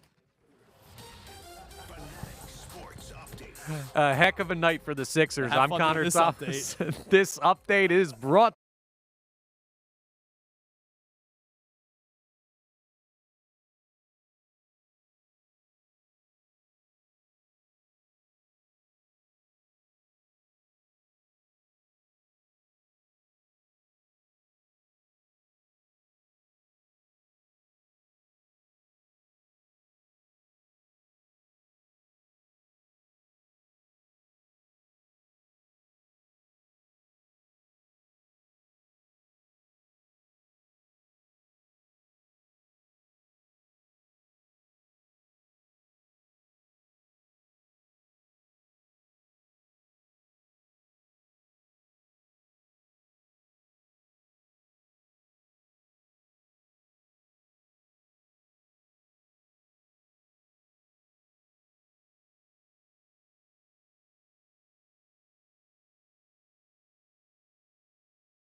edition of Kincade and Salciunas. This is the first Friday broadcast live from the Fanatic Performance Studio. 97.5 The Fanatic and 97.5thefanatic.com. It is 8:01 on this Friday morning. Kincade and Salciunas on this first Friday. A Fanatic Friday presented by Pumpman Philly for 24/7 emergency repair, pump replacement. Count on Pumpman Philly. The guys know to fix your flow. I don't know why you're expecting for people to clap. They got food in their hands, dude. Or they're not even in the room right now. I just know is that David Letterman would have fired Connor. John is so much focused on the applause. I've never seen him this focused in his life. Do we get an applause Monday through Thursday when we're in our normal studio? Are you only doing this for the claps? Rarely. We don't get applause. But applause? If we're not getting a hostile email, I'm pretty happy. Yeah, exactly. I'm pretty happy with that. All right, we got today's headlines with Connor Thomas in a couple minutes. But here's what I want to do, because there's a lot of people still eating. Like, they've been there for sure. It seems like forever. So real quick, Connor, if you can get the field mic going on here. Does anybody want to be the guinea pig? Who wants to talk first? Quick. Oh, there you go. There we go. Connor, going up. He's from Wayne, so Connor, he's got some bucks. Okay. Testing this. We good? Right yeah, there, right there in the corner. Right there. Working on the mic. Sir, what's your name? Where are you from? Michael Roy, Wayne, Pennsylvania. And how are you feeling about the Sixers right now? Super excited. They look great the last two games. Glad to have Embiid back, ready for the playoff push. So have you always been excited, or were you excited when Embiid finally came back? I've been nervous until Embiid came back. Okay, and I think that's a logical I think that's feeling, fair. right? Absolutely And fair. I know a lot of people felt that way. So because you are our guinea pig and because you're excited for the Sixers, how about we give you a pair of Sixers tickets? That's wonderful. Thank you. So all these people they're here for the Nifty 50s, which is great. But we're gonna give you a pair of tickets to the Sixers take on the Pistons on Tuesday, April 9th at the Wells Fargo Center. To purchase tickets for any 76ers game, visit Ticketmaster.com/76ers. See, look at that. I'm in a giving mood. It's 8 o'clock, right? So that's fantastic. We gave away our first pair of Sixers tickets. We have a pair of Flyers tickets to give away, a 4-pack of tickets for the Worth 400, which is on Sunday. And not only will you be able to watch the racers drive left for a bunch of turns, you'll also see Tyrone Johnson and Bill Colarulo because they'll be doing their show 9 to 12 that day. That was sneaky of you. I like that. That was a sneaky way to do it. You challenge someone to speak on the mic, and then you reward them for it. I love that. I love it. I'm in a giving mood. I want to help the people out. So we're having fun. By the way, I had my Nifty 50. I ate half of it so far. The bacon, egg, and cheese. It's freaking delicious. Oh, it's absolutely amazing. It's Nifty delicious. 50s does a great job for whatever you want: breakfast, lunch, dinner. It's always a good spot. Now, Connor's a psycho. Why am I a psycho? Could have told you. So Connor got a cheesesteak breakfast sandwich, which I'm in favor of. Yeah, but this is really bad. You're gonna put honey mustard. I'm thinking about it. I don't know. No, I'm thinking he about said, it. I'm honey mustard. That's horrible. That's horrendous. Honey mustard's good on everything. Honey mustard on it. I'm the condiment king. We talk about this all the time. The Big Dipper, whatever you want to call me. But honey mustard. Who calls you the Big Dipper? Friends of mine. On the court, and then when I'm out eating wings. I've hoofed with you. I know that's not true. Dude, but anyway. honey mustard on a cheesesteak just sounds horrible. Like, there's some things where, like, if I say, I dip an apple in a ranch, like, that sounds disgusting. Dip a cheesesteak in a honey mustard? Like, that sounds horrible, dude. Not a That's fair terrible. comparison, but I understand where you're coming from. I haven't decided yet. I got to eye up the steak, see what's on it, because it could be a breakfast steak. I think it is. Either way, you don't dip. I don't know. Connor, it's 8 in the morning. I guarantee. I'm going to go out on a limb and say it's the breakfast steak. Add a little zing to it. I don't think red meat and honey mustard works. I think honey mustard only goes with, like, chicken or French honey fries. mustard should not be that. Well, all right. You guys can have your guys' steaks your way. I just want your stomach to be feeling all right after this. This is where real Philly people. You know what I eat normally. This is where a real steel Philly trap. people. Yeah, exactly. It's the bridge thing. Oh, so he's not a Jersey guy when he agrees with you, but when he doesn't. Right. He's an alien. It's amazing. All right, so we'll reset the show coming up in a little bit because we've been talking a lot about the Sixers. It's been such a fun couple of days with the Sixers. They're 2-0 since the return of Joel Embiid. The Eagles, Brandon Graham saying that next year will be different, even though he blamed the media as to why last year happened, which is hilarious to me. We'll talk more about that coming up. But it's 8:05. Time now for today's headlines with Connor Thomas. Today's headlines with Connor Thomas. Now, if you think John has been fired up this morning, wait till he hears this, because I don't know if you guys have heard this yet. Joel Embiid talked after the game last night, and he had something very interesting to say about the MVP race right now. Now, obviously, he's not in the MVP race, but listen to his thoughts on the competition and the view of it by the media and the public. I'm happy I'm not in the conversation. That conversation has been toxic for a long time. But I'll be honest, this year has been kind of boring. This year, there's not enough toxicity going around. It's pretty fun, and it's also at some point it's pretty bad too. But I'm glad I'm not nowhere near to that. Okay, Gentlemen. Where's your lie detector? All right, so where's your lie detector? You know what I love? He's going, man, I've been in this MVP race the last 3 years, and I've been getting crushed for it. And now this year, I'm not a part of it. It's a boring MVP race. No, I think it's the ideas, the importance you put on it. Let other people talk about you for the MVP. Right. I think that would have been good for Joel instead of making it about, I really want this. If you're good enough, you'll get. Well, there's a sense of pride of wanting the MVP. No, there's a side of winning it, not campaigning for it. Campaigning for it sucks. Did he campaign for yes. it? Like, he did talked he wear, about how did he wear important T-shirts saying what was what did Donovan Mitchell wear? The definition of the rookie, the right? Like he wasn't doing He was that. more. There are, I believe it was just on ESPN this week. You had various analysts going. He talked more about winning an MVP than he did about winning a championship. Okay. And to me, that's crazy talk. Well, hopefully he wins the championship let the this year. accolades come to you. Okay. Let it not be that you're bringing it up. And by the way, now that he won one, maybe that won't ever be a thing ever because again. he was strolling to one before the malpractice happened in late January. Yeah, he probably would have won another one. Oh, I think he was. Yeah, he was going to stroll to it. Dude, it was crazy. Last night, during the game, they showed his season averages, which of course it's skewed because he missed so much time. But you see 35.8 points per game, 11 rebounds, like 6 assists. I'm like, oh my God, dude, this guy was playing out of his mind earlier this year. It was absolutely absurd, and his minutes were being managed. Yeah, it was beautiful. Well, you said 11 fourth quarters? He didn't even have to play It may have been 13.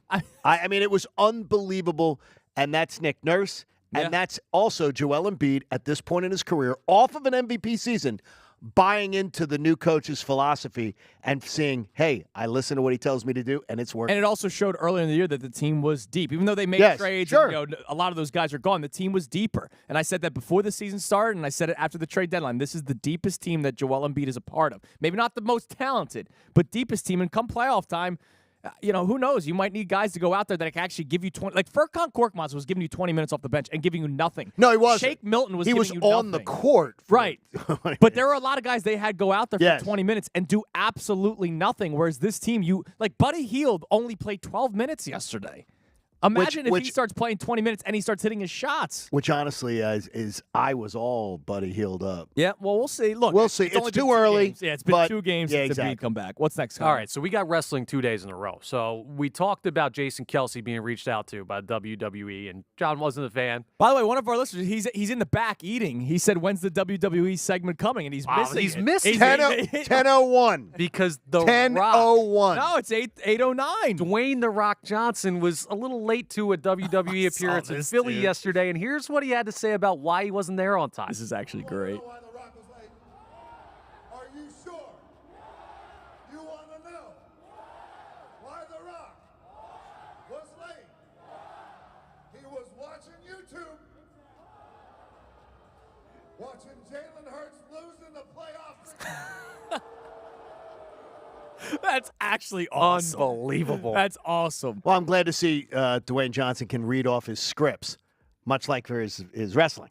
So he's probably studying his scripts, so he's got that going. And he's great at it. I love a which good is why scripted he's drama. made millions and millions Yes, and he millions has. of dollars, and he's one of the more beloved people because of it. Yeah. Not beloved to me. WWE turned Disney superstar, The Rock, or any Not beloved to me, but or any movie script that's written. I can tell you that would be on top 5 worst actors I've ever seen. He would be on top 5 worst actors who you know their names. Worst actors I've ever seen. Guys put front and center in a movie. Absolutely horrendous. He's a character actor. He's horrendous. You just have to build 600 pounds of muscle, and you'll be I in the would same rather movies as watch the Die Hard knockoff with Karate Mark here in our audience. Well, he's a great and I think actor. And I think, yeah, but you know what, though? Actor. I think he'd also be able to legitimately pull that off. I have to protect my – oh, my gosh. Well, this is Terrible. important because someone has to defend Philly's honor, and I think the crowd should nominate one of us three to go fight The Rock in order to defend Jalen Hurts. I'm thinking it's Kincade. He's feeling chesty today. If I wasn't coming off cancer, you know that I would gladly You're saying it's all scripted. I would. It is scripted. That means he can't actually fight, so you should be It able is to scripted. You should be able to fight him. The office Yeah, the office I worked out of with the Flyers was back right up the ramp from where the Flyers would come up off the ice in the old Spectrum. And when they would be on road games during the regular season, a lot of times we would not travel. Okay. So my partner and I, we would be in the room doing the video and everything for the coaching staff remotely. It would be wrestling night on Saturday nights once a month. Yeah. At the Spectrum. And you would go into the media room where usually you would run into back in the day, the Stan Hockmans of the world, the Ray Didingers having their dinner. But for wrestling nights, the wrestlers would be in there and they would be sitting there and they would be reading their scripts. Yeah. Wow. And comparing, going there. No, but I'm saying is that would be they would sit there and they would do it. Yes, and then 2 hours later, it's like 2 hours later, it's like, I hate you. John Kincade, Dwayne The Rock Johnson, we'll schedule it. Yeah. No, cancel that. I'm looking forward to that one. Cancel the 9:45 interview with The Rock. And one more to wrap up here. I don't know if you guys have seen this about Tiger Woods, but we got the Masters week starting on Monday, and Tiger is preparing like never before. He's given up sex to try and prepare for the Masters at 48 years old. Wait a minute. Sex with random waitresses at the breakfast spot or sex? Wow. There's a difference. I don't know. It wasn't in the article. There's a difference. Because casual sex. There's a difference. For Tiger. I think he's giving up all of it. Sex is picking up the waitress at breakfast and going, hi, is there anything else I can do for you? And he says, yes. There is, in fact. Whereas it's not sex if you're in a committed relationship. It's not. I don't believe he's in one. I don't know that he's ever been in one. Let's be honest. I don't believe Is he winning the Masters this year? Hell no. Hell no. Yeah. He's going to think about all the sex he could have been having when he's not in the mix on Sunday afternoon. Maybe the legs will be a little stronger. It could be. He's my favorite golfer of all time. Absolutely love watching him play. He made me a golf fan.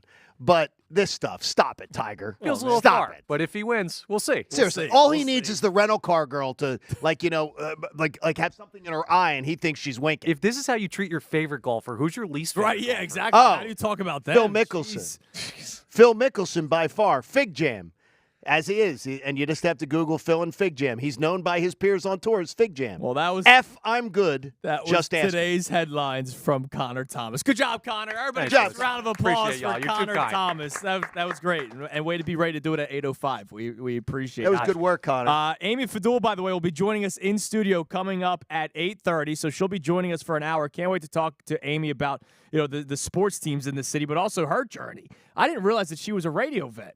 I didn't know that either. I did not know that. Which is great. Scott Masteller, our program director, told me about that. I enjoy how Amy navigates, because I consider that the role that Michael Barkan has, the role that Amy has, the role that Taryn did for many years, I would akin it to herding cats.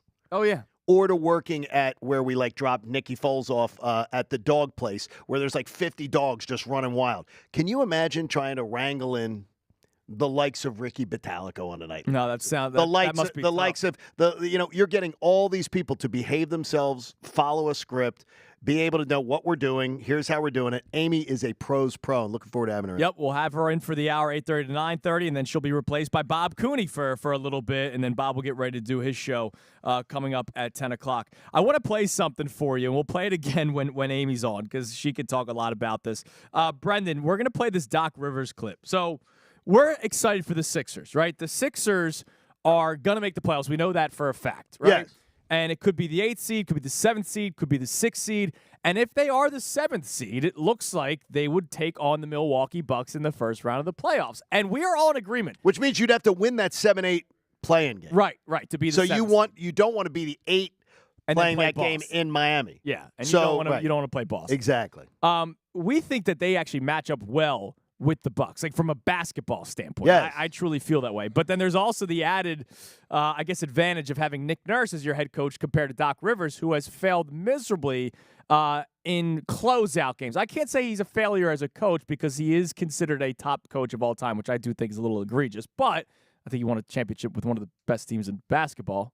Most coaches who've won championships, spoiler alert, have really most good teams. coaches have won it with some of the best teams in basketball. Now By the way, I believe Nick Nurse won one without doing that. Yes, that is true. So he just had the that best just makes player me on earth that at just the time. makes me on the hottest run, Right. who was allowed to travel in a game 7 in the last play of the game, which never should have counted if they actually had done it legitimately. But unlike most coaches, literally all coaches, Doc Rivers is the only guy to have blown multiple 3-1 series leads. Or his players did. Which is, I'm sure he doesn't help, right? When it's happened now with 3 different teams, I'm sure part of it's him. So Doc Rivers, who, by the way, since he's taken over the Bucks, they've been playing like 500 basketball, right? It's not like they've won 30 of their last 35. Well, they quit on a coach 30 games into his career. Right, which is that just tells me right there that that's a locker room that's full of dysfunction. Let us play the Bucks. Yes. So Doc Rivers was asked about, I don't even know what the question was, but he started to, it's never his fault, John.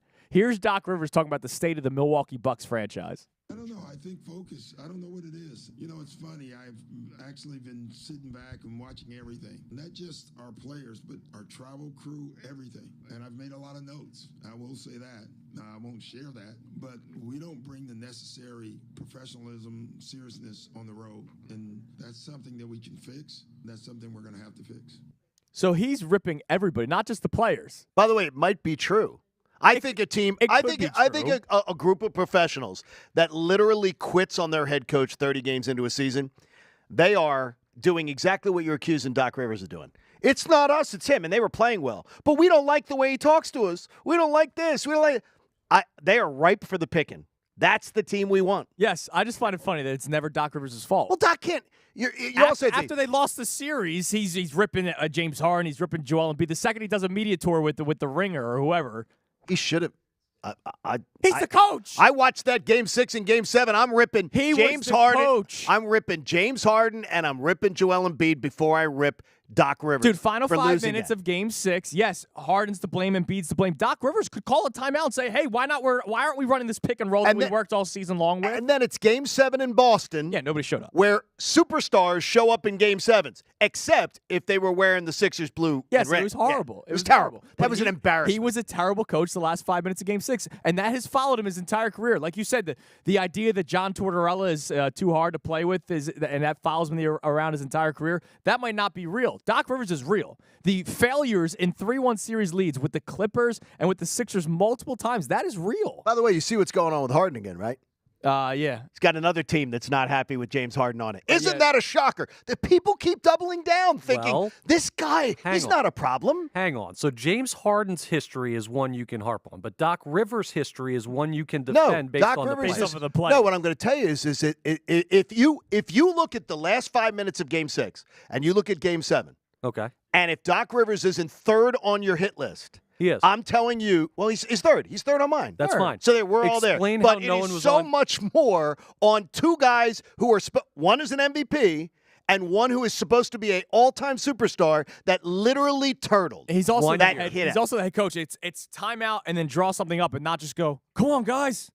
Come on." No, I got you. Play hard. Explain That's all he did. Like, how was Kevin Huerter not covered in that Atlanta Hawks series? Like, how did they not make the change there? How did they collapse in Los Angeles? And also, too, in the Atlanta Hawks series, 16 turnovers from a MVP-type player in the last 2 games, 6 and 7, when you had a chance to close out the series, is absurd. I understand. It's absurd. But when it's not always the players. No, when I got the coach you. does it 4 or 5 times. But I said the coach is third on my list. For this past year, but not always. Doc Rivers was higher on the list for the Atlanta Hawks. Okay, the Atlanta Hawks thing, he was losing that series. No. Ben Simmons 1. Yes.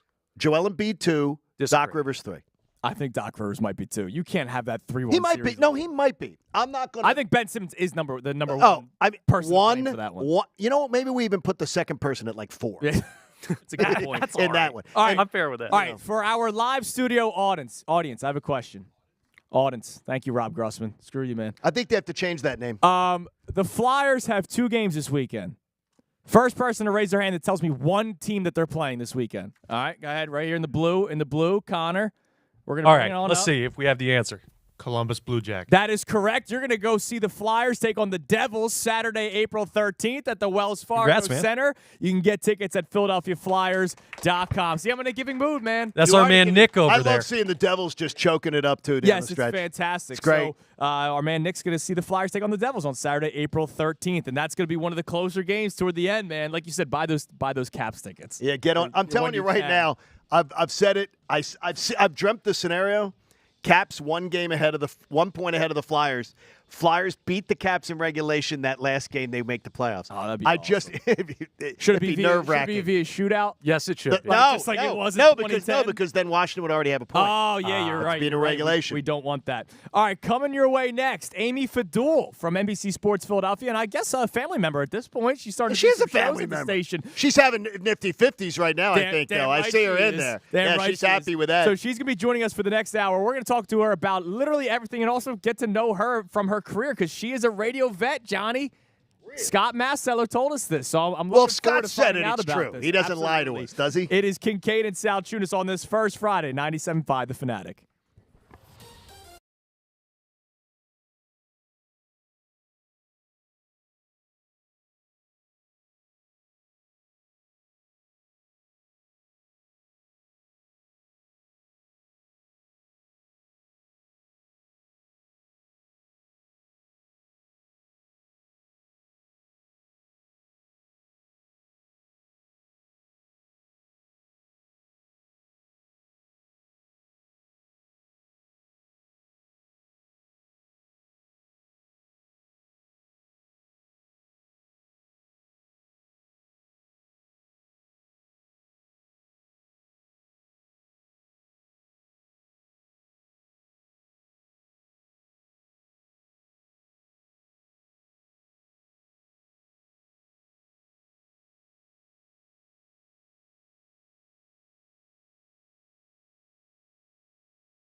Kincade Salciunas on 97.5 The Fanatic and 97.5 The Fanatic. Oh my God! With the audience, I was listening on the way in. That's Hey! Avelo Airlines. Avelo is now flying out of Wilmington Airport with non-stop flights to over 10 cities, including cities in Florida and San Juan, Puerto Rico. Go to Avelo Air, AVELO Air.com.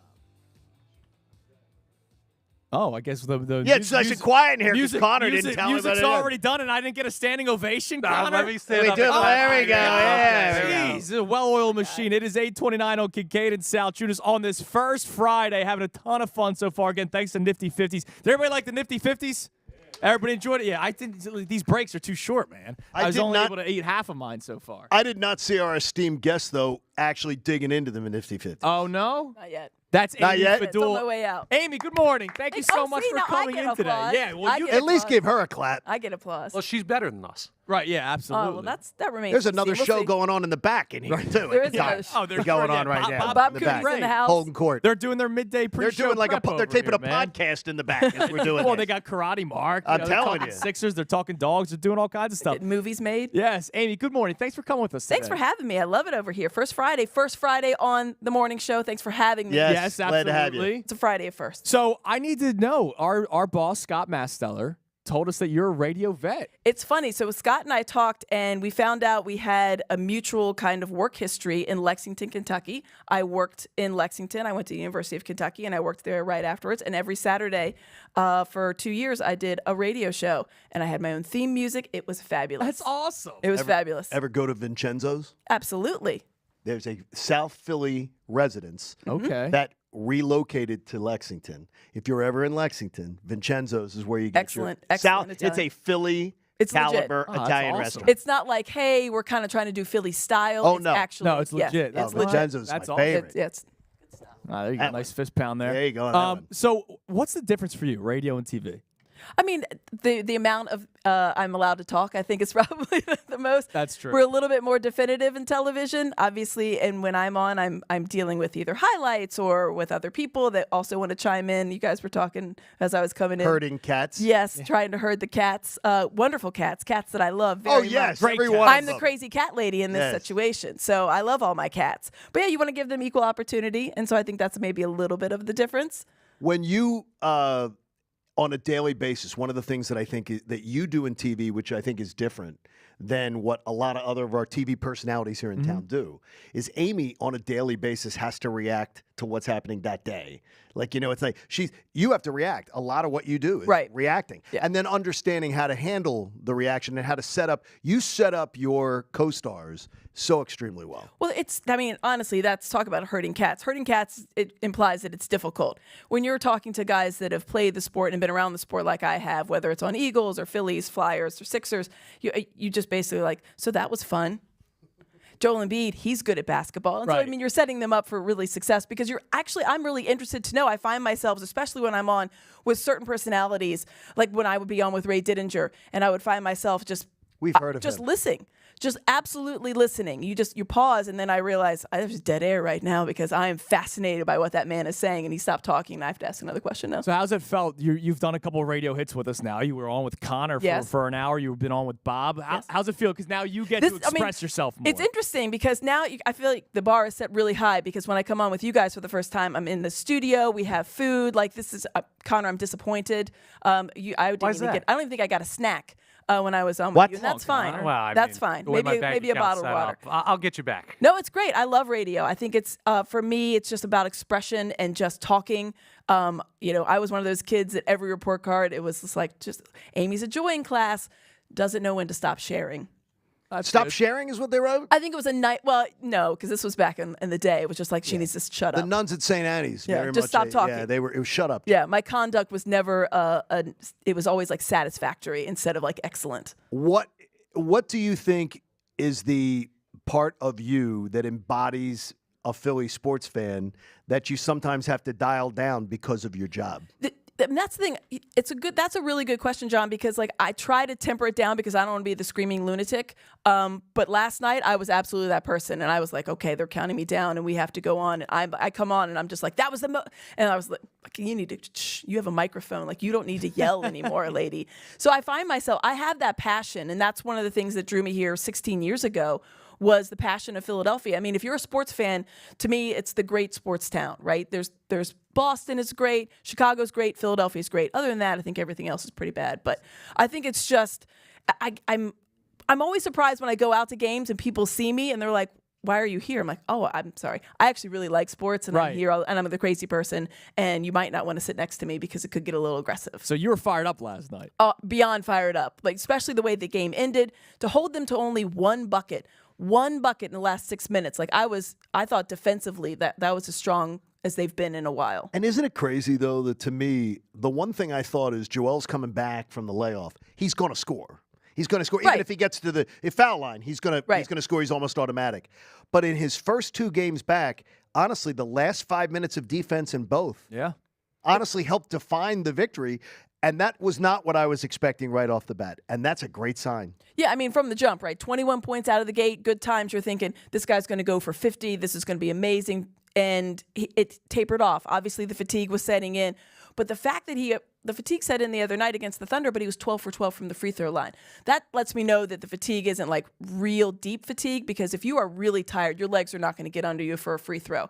And then all of a sudden, the defensive effort, you watch, especially on that last where it was a turnover, he's just trailing all under the paint. That is such a huge force to have him down there, because no one's going to go in there. They're going to think twice. They're just not going to go in on the paint. And one of the cool things, and this is what I've been excited about since they've made the trades at the trade deadline, you get Buddy Hield. I know Buddy Hield had an off night last night. And I know everybody loves Patrick Beverley, but a guy like Campaign, some of the players they acquired at the deadline, they're finally building a team around Embiid. Yeah. Right? Like, the last couple of years, it was, who do they build around? Is it Embiid or is it Ben Simmons? And then you finally realize it's the Joel Embiid show. But then you bring in James Harden, who has to have the ball in his hands a lot. This is the first time where it feels like this is a Joel Embiid team, and the pieces around him are perfect for him. Yeah, I mean, you have to go back to the Jimmy Butler kind of experiment to think about the best team that was around him. And I think that one obviously was a very good team. And we all know what happened with the walk that wasn't called. Oh, I still, that still, not that you're bitter. That'll haunt me forever. Yeah, I mean, it's ridiculous. Not that I'm holding on to old grudges. Yeah, back in a couple of years ago. But it was interesting to think when you said that, Andrew, when you said build around Ben Simmons, the fact that was even a thing made me like pause, and I kind of like, blacked out for a minute. Like, what were we thinking? Yeah. But there was a time that he was obviously a very good player and enjoyed basketball. Those days are now behind him. Well, and there was also the unknown of Embiid's injury. Like, remember, he didn't play the first 2 years. And he didn't play in back-to-backs, and he had load management. Those days are all now gone, and you see the way he comes back after 2 months off, and you're thinking, wow, I mean, this is who you thought he was going to be. This is who he actually is now that he's taking care of everything. I think he's been a lot more focused the last couple of off seasons. You're seeing the results of that. Here's a guy that after he put up 70 points said he wasn't 100%. Yeah. Pat Bev, you mentioned him. He actually mentioned it. What was it? 11, 12 games that they didn't even need him in the fourth quarter. Pat Bev said some of those games he couldn't even play because he was exhausted and whatever else, because he wasn't 100%. A non-100% Joel Embiid averaging almost 36 points, it's just mind-blowing. It's mind-blowing.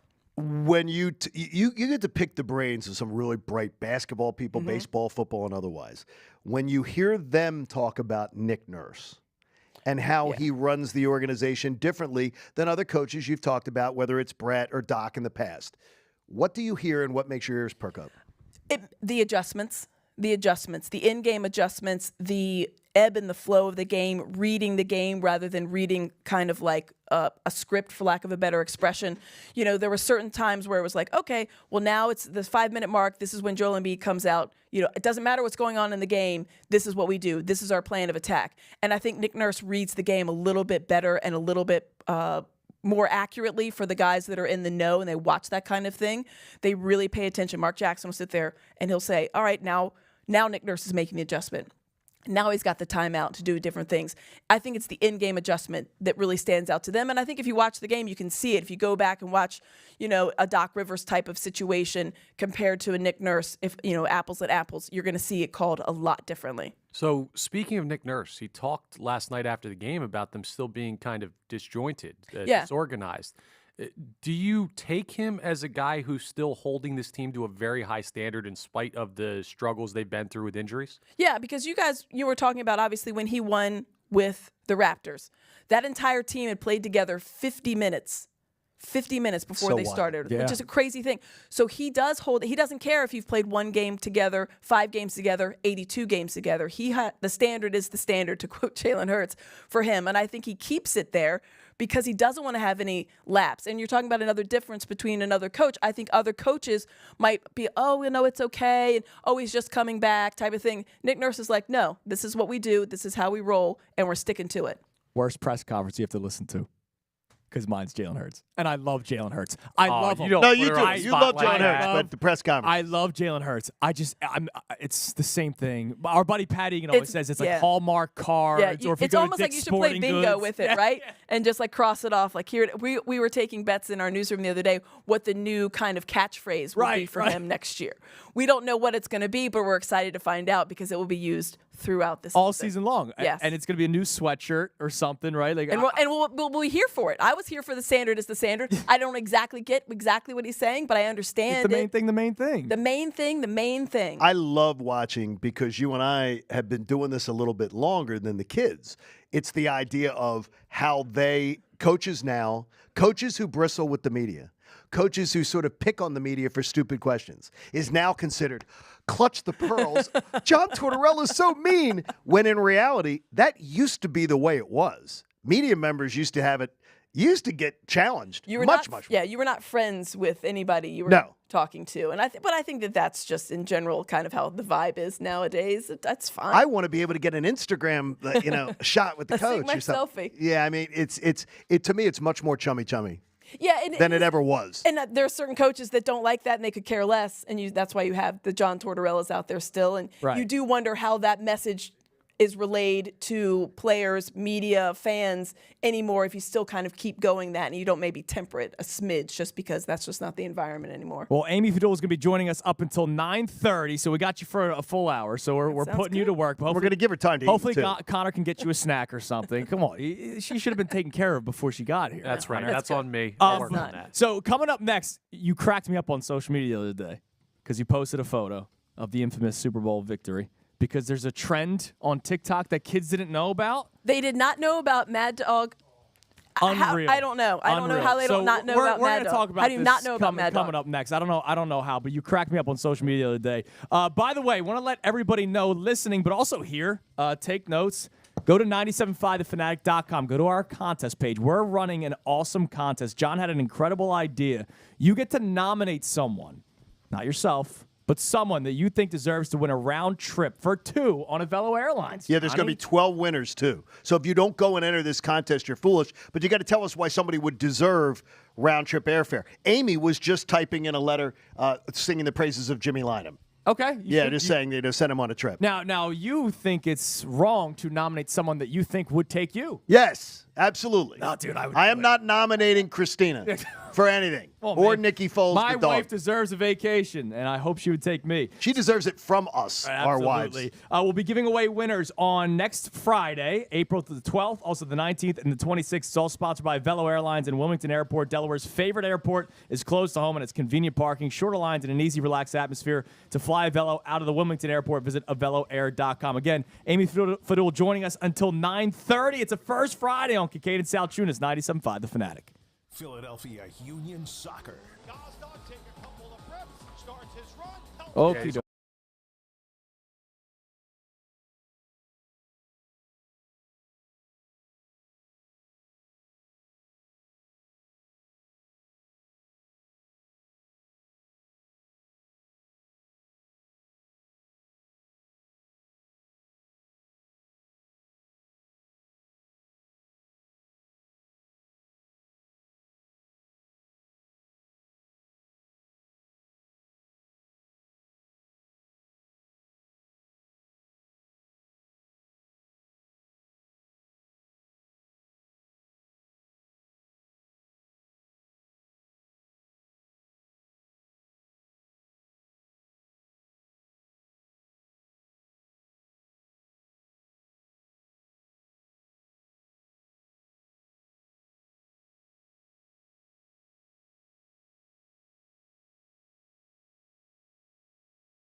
Kelly My Oubre. favorite, yes. And I'm wondering if Rightfully you so. think he's the missing piece, with the cornerstone of Joel and Maxey, because he's got like the defense of Thibault, he's got the swagger of Mike Scott, he's got the grit of PJ Tucker. Like, what do you think? I love the swagger of Mike Scott. I think he's got like an underrated swagger because it's a little bit more subtle. When Oubre, like last night when he had that dunk, you get a little flex in there, and he has a point.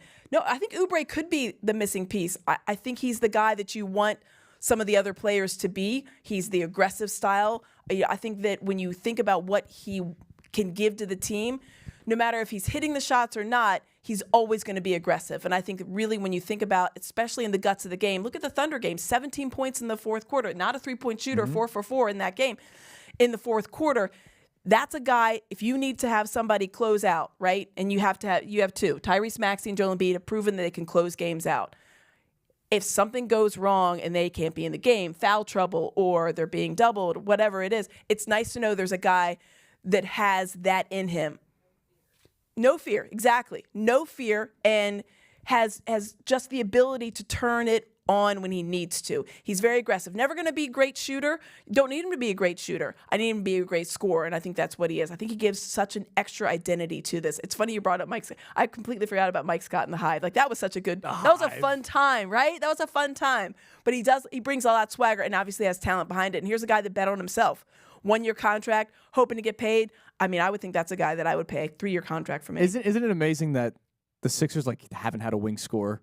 I know Tobias can do some things. You have to go back to like an Andre Iguodala. Right. Oh, my gosh. Which is like an Oubre. That's incredible. Think about it. It's been a long time since you had a guy that could create his own shot from the wing, and that's the direction of the NBA. Like, the Sixers are so far behind when it comes to that. So thank God for Kelly Oubre. It's incredible. We've had 2 Mike Scott mentions. Yeah, we have. Yeah, the Hive is buzzing this It's morning. amazing. I love it. What else do we have, Colin? We got another question from, it was Nick, right? Nick over here. So, as a sophomore in college, for me as a student and the other students here, what's the best skill that we can develop in college to advance ourselves? To advance yourself, I think the availability is always the best ability. I think saying, being open to opportunities, saying yes to opportunities, even if you think that you aren't qualified for it. I remember in my first job, they said, "Oh yeah, can you go out and shoot this story?" Absolutely. Had I ever worked that camera before? 100% no. Didn't know how to even turn it on. Went down to the chief photog's office, said, "Can you tell me how to use this thing?" Showed me how to white balance. I went out. Probably one of the worst videos ever shot, but it came back and we fixed it in editing. Yeah. Also something I learned how to do on the fly. And yeah, I just think being available. Can you work Christmas? The answer is yes. Can you work New Year's Eve? 100%. My very first time ever on air was New Year's Eve. No one wanted to work it. I didn't care. Lecture, you gave the exact answer that I give them in class. I mean, that is the exact answer. Look at you guys. I mean, I know, like, my first Connor, shift was guys, Christmas Eve. Yeah, you take the overnights, you take whatever it is. You sleep at the radio station from time to time. Because you want to get the reps, you want to get opportunities, and then you have to watch yourself and listen to yourself. And obviously, you're always your own worst critic, but you can critique yourself. But if you don't get the opportunity and you don't say yes to those opportunities, then you'll never get a chance. But I think just being available, and obviously, then your confidence will grow, and then you'll be able to really put yourself out there. Now, do you college students know what Mad Dog 2020 is? That is oh amazing. My God. Like, it's just. That is an old reference. Yeah, but that's an old reference. I don't know. I know what it is. It's an Raise old your hand reference. if you know what Mad Dog. Okay, all right. But kids do not. So college kids do not. So there's a good and a bad thing he's about a sophomore, this so story. we're going to assume you're not 21, right? No, he's not. See, that's so why. he has no idea what alcohol is at all. He's never had any. But it's crazy. No, he's never had a drop. Yeah, There is a that's it. TikTok, His parents are listening. Okay, a we're gonna get TikTok trend right now of people trying it for the first time. Now, I'm glad that it's Mad Dog and not what was the Tide Pods. Like, I'm glad that it's alcohol and no, not Tide Pods was your generation. yeah, it's ridiculous. Doing that one. You tweeted out about it, the photo from you from the Super Bowl. I could not. So there's this photo that's been out there. So when the Eagles won the Super Bowl. When the Eagles won the Super Bowl, it was an all-day affair. I literally get into work at 7 a.m. Yeah. You guys know it was the Super Bowl for us too in every sense of the word. We're out there. We're in Minnesota. We're doing shots and live shots and shows all day long. We're in the morning. We're in the afternoon, obviously into the evening. And then I hosted a show with Barrett Brooks and Seth Joyner after the after party. So it was the post game show, and I decided if they win, I'm going to dress up. And I had a full-length green sequin gown. And I thought, we have to do it up. But I didn't put the dress on until the strip sack from Brandon. Everybody kept looking at me because they thought the game was a hand. Like, when's she putting the dress on? I'm like, I'm not doing it. It's done. Not until it's like, I almost needed to see clock hit 0. But when Brandon Graham had the strip sack, all right, I'm going to change.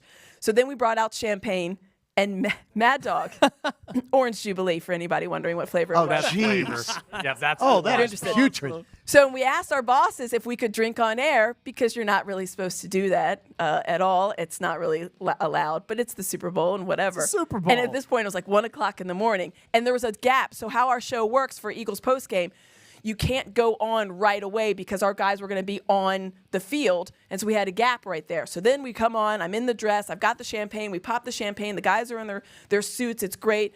And then we ran out of the champagne, and now I'm in the after show, and that's when there's this great picture. It's a still shot that someone took years ago, obviously, of me holding up the Mad Dog, and it looks like I'm hammered, and I'm not hammered in there. I did have some champagne, but I had yet to drink the Mad Dog fully. But I'm trying to make sure you can see it in fully because I did drink it. Half that bottle was gone, Amy. There's other people, Andrew. There's other people. She spills. We had to introduce Mad Dog to some of the younger folk in our newsroom before we walked out there. They'd never heard of the Orange Jubilee. So I'm looking to try to get the label, and then we absolutely did like at least 4 shots of Orange Jubilee. That was awesome. But it's crazy. There's a generation that doesn't never even heard know of what it is. Think TikTok. No, this generation drinks seltzers. Oh, well, they're not bad Seltzers Might as well have delicious. Bartles and James. There's nothing wrong. Bartles and James. Oh my God. Seriously. We'll relitigate I after got to the tell you break. what I drank last night, which I will keep off air. All right, we got another 30 minutes with Amy here on this first Friday. It's so much fun. Thank you so much for joining us. Thanks Can't wait for to have having 30 more minutes of it. We'll bounce around a lot. We got a Philly series to talk about, 2 big games for the Flyers this week, and the Sixers as well. So we'll discuss it all coming your way next. Kincade and Salciunas, 97.5 The Fanatic.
Current. I don't know what that is. It's a berry. This is 97.5 The Fanatic and 97.5thefanatic.com. WPEN and WPEN HD. Who you taking to the hockey game, Nick? Philadelphia, a Beasley Media Group station. Not you, though. Business studio, powering possibility. 97.5 You're not taking Hayden? and 97.5thefanatic.com. He puts out. This is the first Friday edition of Kincade Salciunas on 97.5 The Fanatic and 97.5thefanatic.com. It is 9:01 on Kincade and Salciunas on a Fanatic Friday, a payday Friday. Hey, Connor was worried I didn't bring it up. I brought up first break, man. First break. I knew it was payday. First thing I did when I woke up. You checked your bank before you left the bed. Yeah, had to make nice sure to know it you're came only in it for the money and not for all these wonderful people out here. Yeah. Unlike Connor. It's a Fanatic Friday presented by Pumpman Philly for 24/7 emergency repair or pump replacement. Count on Pumpman Philly, the guys that know how to fix your flow. We got another segment with Amy Fadool, who is joining us. Bob Cooney will be coming up at 9:30. Connor's going to go back out because I know some more people have some questions for Amy. But, Amy, we want to talk about this weekend because it's a crazy one for the Sixers and for the Flyers and the Phillies because I think a lot of people are still worried about a 2-4 start and a 162 You game can't season. be. Come on, you can't be. They're not. They're not really. They're not really. I like that they want to be because that shows expectations are through the roof. Right. Let's go. But we got to chill out. 162. Yeah, the difference is this weekend it is so much. I love when there's urgency. Yes. In an 82-game season when it's urgency, and we're down to it, and we have two stories to talk about, which we never expected to have two this year. Right, and it's I think that's the surprise with the Flyers. You didn't expect it. No. But now that it's here, you do expect it. So, much fun. Have you sensed it, like the excitement? So I told a story. I think it was right after the season started. It was like a game or two into the season. And I was driving in. I'm a Jersey guy, which John hates for whatever reason. So I'm driving over the Walt Whitman Bridge, and on the side of one of the overpasses just said, "Let's go Flyers" in spray paint. And I was like, whoa, I haven't seen... This was before That's game been a hot one. minute. Right. It was. Or I forget if it was after the season started or right before. But it was right as it was beginning. But this was pre-playoff push or anything. And I'm like, oh, wait, so the Flyers are back on the map in Philadelphia. And now look at what's going on. Literally, this I was year. at opening day, Phillies. I saw multiple Flyers jerseys. That's awesome. Multiple Flyers jerseys. That's not something you see. You just didn't see it. Right. I mean, maybe in 2010 when they're rolling, everything's great.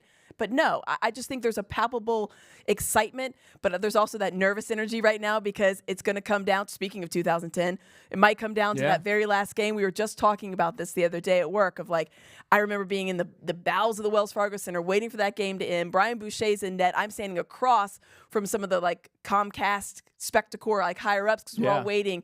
And I'm thinking, I'm going to watch a man either crumple right in front of me or be ecstatic. And we don't know what's going to happen because we're all watching on this tiny little television waiting for the game to end. I would suggest to people that tonight begins the playoffs.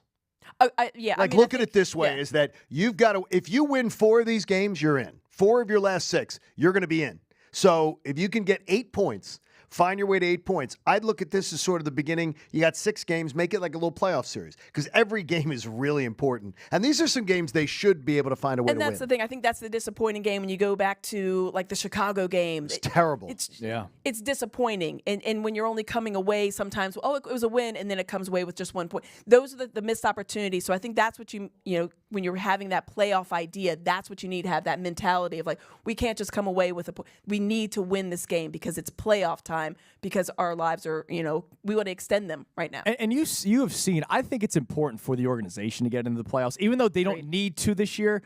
I'm talking about in terms of excitement and fans like getting on board. Generate some interest, generate the excitement, carry that over. And then, you always think about a team that goes on a run and then next year they're set up for that success because they've been there. They know what it takes. They know what it's like. They got that taste and they want to have more of it. That builds, that momentum is real. You can really turn that into something. And then you become a team that's on the upswing instead of a team that's kind of plateauing or worst case going on the downswing. I personally love the fact that the way John Tortorella handles a young team, the way he pushes a young team, the way he bristles. I find it charming. I like it. And I also think this team wouldn't be within 10 points of the playoffs if they didn't have him. It's such a fine line because you have to walk that right now, right? Because you don't want to lose them this close to the end of the season.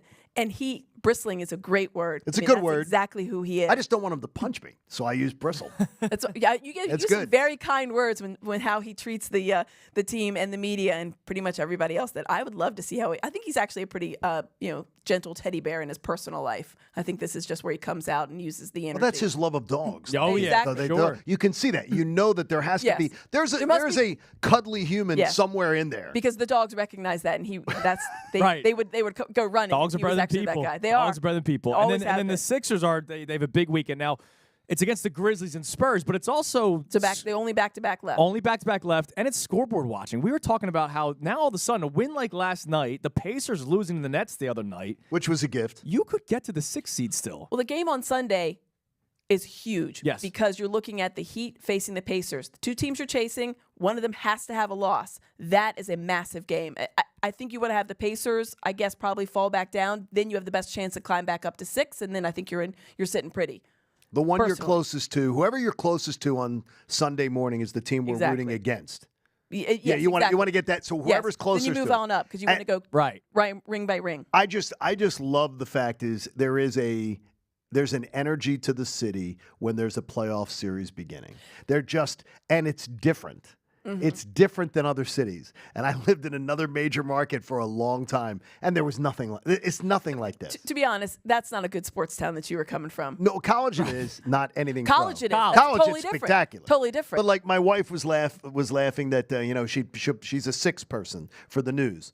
So she'll put on the news, and it'll be, there's a fire in Kensington, a major shooting today in Center City. But the big story on Action is it's Red October. Right. We are 2 days away from Eagles-Cowboys. I love that about news. She shakes her head and goes, I've never seen this in my life, but she loves it. But that's about news, though. You're like driving. If you were driving, listening to how a newscast is kind of segmented out, you would wreck because it is all over the place. Right. I love it. It's like, here's a fire, here's a shooting. Joel Embiid's back. Oh, my gosh. There's a person kidnapped. Someone fell into a river. Did you check in on the Phillies? Like, what? I don't know what's happening right now. It's frenetic, and I love it. Sports were a little bit more like, all right, now we're going to talk about the Phillies. Then we're going to talk. We kind of ease you into it. But no, not the news. It's just like it's crazy. Frenetic. So we got a question in the audience, Connor. What do we got? Yeah, we do. Our guy Joe back here has a What's up, question. Joe? Hey, how you doing today? Hi, Joe. I actually have 2. One regarding the Phillies and one the Sixers. The Sixers, what player do you think benefits the most from Embiid being back for the playoff run? Is that for all of us? Yeah. Oh, just everybody. You get to go first. Yeah, I'm you gonna go guess. first. Special Thank guest. you so much. Special guest. It's a nice red chair that I'm in. The player that benefits the most, I mean, the answer is all of them, obviously, but I think Tyrese Maxey. I think just carrying the load scoring-wise. Here's a guy that, you have him doing so much, and he's always going to be doing so much, and he wants to do so much because he's capable of it. But it'd be nice to have, a little bit of help, and I think they are the best duo. That's statistically, and obviously you can see it with the eyeball test. They're the best duo. So I think when they are rolling together, that's when the Sixers are at their best. Tyrese Maxey is at his best when he's got Joel Embiid with him. The way that they're able to do the dribble handoffs, obviously the pick and rolls, everything play-wise is good, but also confidence-wise. Tyrese Maxey knows if I'm having a little bit of an off night or a slow start, I got the big man back there. And I think the answer is yes, everyone benefits. How can you not benefit from having a guy that can put up 40 points without even batting an eye, and the defensive presence, and the way that he spaces the floor if you're a three-point shooter? But I think Tyrese Maxey plays his best when he's playing with Joel Embiid. Go ahead, John. I love the fact that we got a playoff run coming for the Sixers, hopefully it'll be a long run, where you have 10 players on the roster, 11 players on the roster that are auditioning to be here long term, because that can usually go one of two ways. But with Embiid coming back and the positive energy, it just might be one of those weird years. All the years that we thought they were set up for a run, this might be the year where it surprises everybody. And I think Maxey is the number one answer. If you're going to give another one, like maybe a guy like Buddy Hield now, I don't know what happened last night, only 12 minutes, but like you said, the spacing, I mean, he played well when he first got here, and that was without Joel Embiid. Imagine once he starts getting his shot. You talked about the dribble handoff. Sometimes you can run it with Buddy Hield too. And I think Hield is a guy. I think anybody that can just catch and shoot, exactly, right? Especially with Embiid. Yeah, anybody that can catch and shoot with the ability that Embiid has picked up on passing now. I mean, the way he's passed out of double teams, the way the offense is running through him, kind of like what Jokic and Denver's we've seen the last couple of years. I think anybody that can catch and shoot is going to benefit from this. Yeah, and that's the thing. I mean, you mentioned it. I love the idea of these guys on these contracts kind of trying out, because Kelly Oubre is a guy that's doing that, and you're seeing him. And he wants to get paid a place where he can set up shop. Yes. Yeah. And they want these 3 and 4 year deals, and they want to set themselves up, and they want to do that. and then you see that they're coming back with the MVP. Okay, everything. I am always a glass half full. I am walking sunshine when it comes to positivity, when it comes to my sports teams, most of the time, unless it's the Kentucky Wildcats, and then it's all doom and gloom, and we're never going back to anything positive. But I do think that there is something to be said for setting this team up at the right time with the handful of games to go. Everything seems to be coming together. They're going to get practices in. Nick Nurse, I call him Coach Practice. He loves to practice. Doc Rivers never practiced. Nick Nurse, all he does is practice. And I think that's great. Club Doc, I think, is Bob Cooney told us that players in the but NBA call But the Doc thing was weird because remember, he said, we're practicing on zone defense. Remember this last year? And then Tobias We Harris, never did. Tobias was asked about it. We never did that. What is he talking about? Oh, yeah, you practice the zone. No, we don't even practice. Listen, Doc's throwing people under the travel crew. We were just talking about it before you got on. It's never his fault. I listened to that soundbite and I thought there's some poor guy that's like a travel secretary that might be getting fired today because he's not bringing the professionalism or whatever Doc said. Like, whatking happening? Why are you talking about that guy? It's unreal. It is, though. We love in this city. We choose who we love. We choose who we hate. We choose who we blame. We choose because it's easier to, and I insist, it is easier to not blame Joel Embiid and James Harden for last year's terrible I don't Game think 6 anybody's and leaving Game them 7. off the hook. It's easier to just go, Doc Rivers. Doc Rivers suck. Doc Rivers didn't coach them well enough. I promise you this. Phil Jackson could have sat there in the last 5 minutes of Game 6, folded his arms, and his team would have known because Kobe and Shaq wouldn't have needed their coach to tell them what to do. There's a series to be won. Go out there and freaking win it. But I don't think people put Doc Rivers number one to blame. No. I think James Doc Harden Rivers gets goes so out much. there, Well, he should be. I mean, the numbers, and anybody who's curious, you should go back and look at the numbers of the games that they won in the playoffs, James Harden's numbers, and the games that they lost. Yeah. It's wild. It's like it's a different person. He shot like 25% in the losses. Yeah. It's mind-blowing how someone could cave that quickly in the losses. But yeah, there's the coach. It is easier to blame the coach. But a lot of people deserve. That's why the coaches get fired. It's easier to fire the coach. So we have another question, right, about the Phillies. I'm sorry. This sorry. is what happens. Sorry, you get we got a couple people in the room that love talking hoops. It changes. What's up, Joe? Have you guys seen the new city editions? And do you like that they're wearing them every Sunday for all the Sunday games? They'll be unveiled at 10.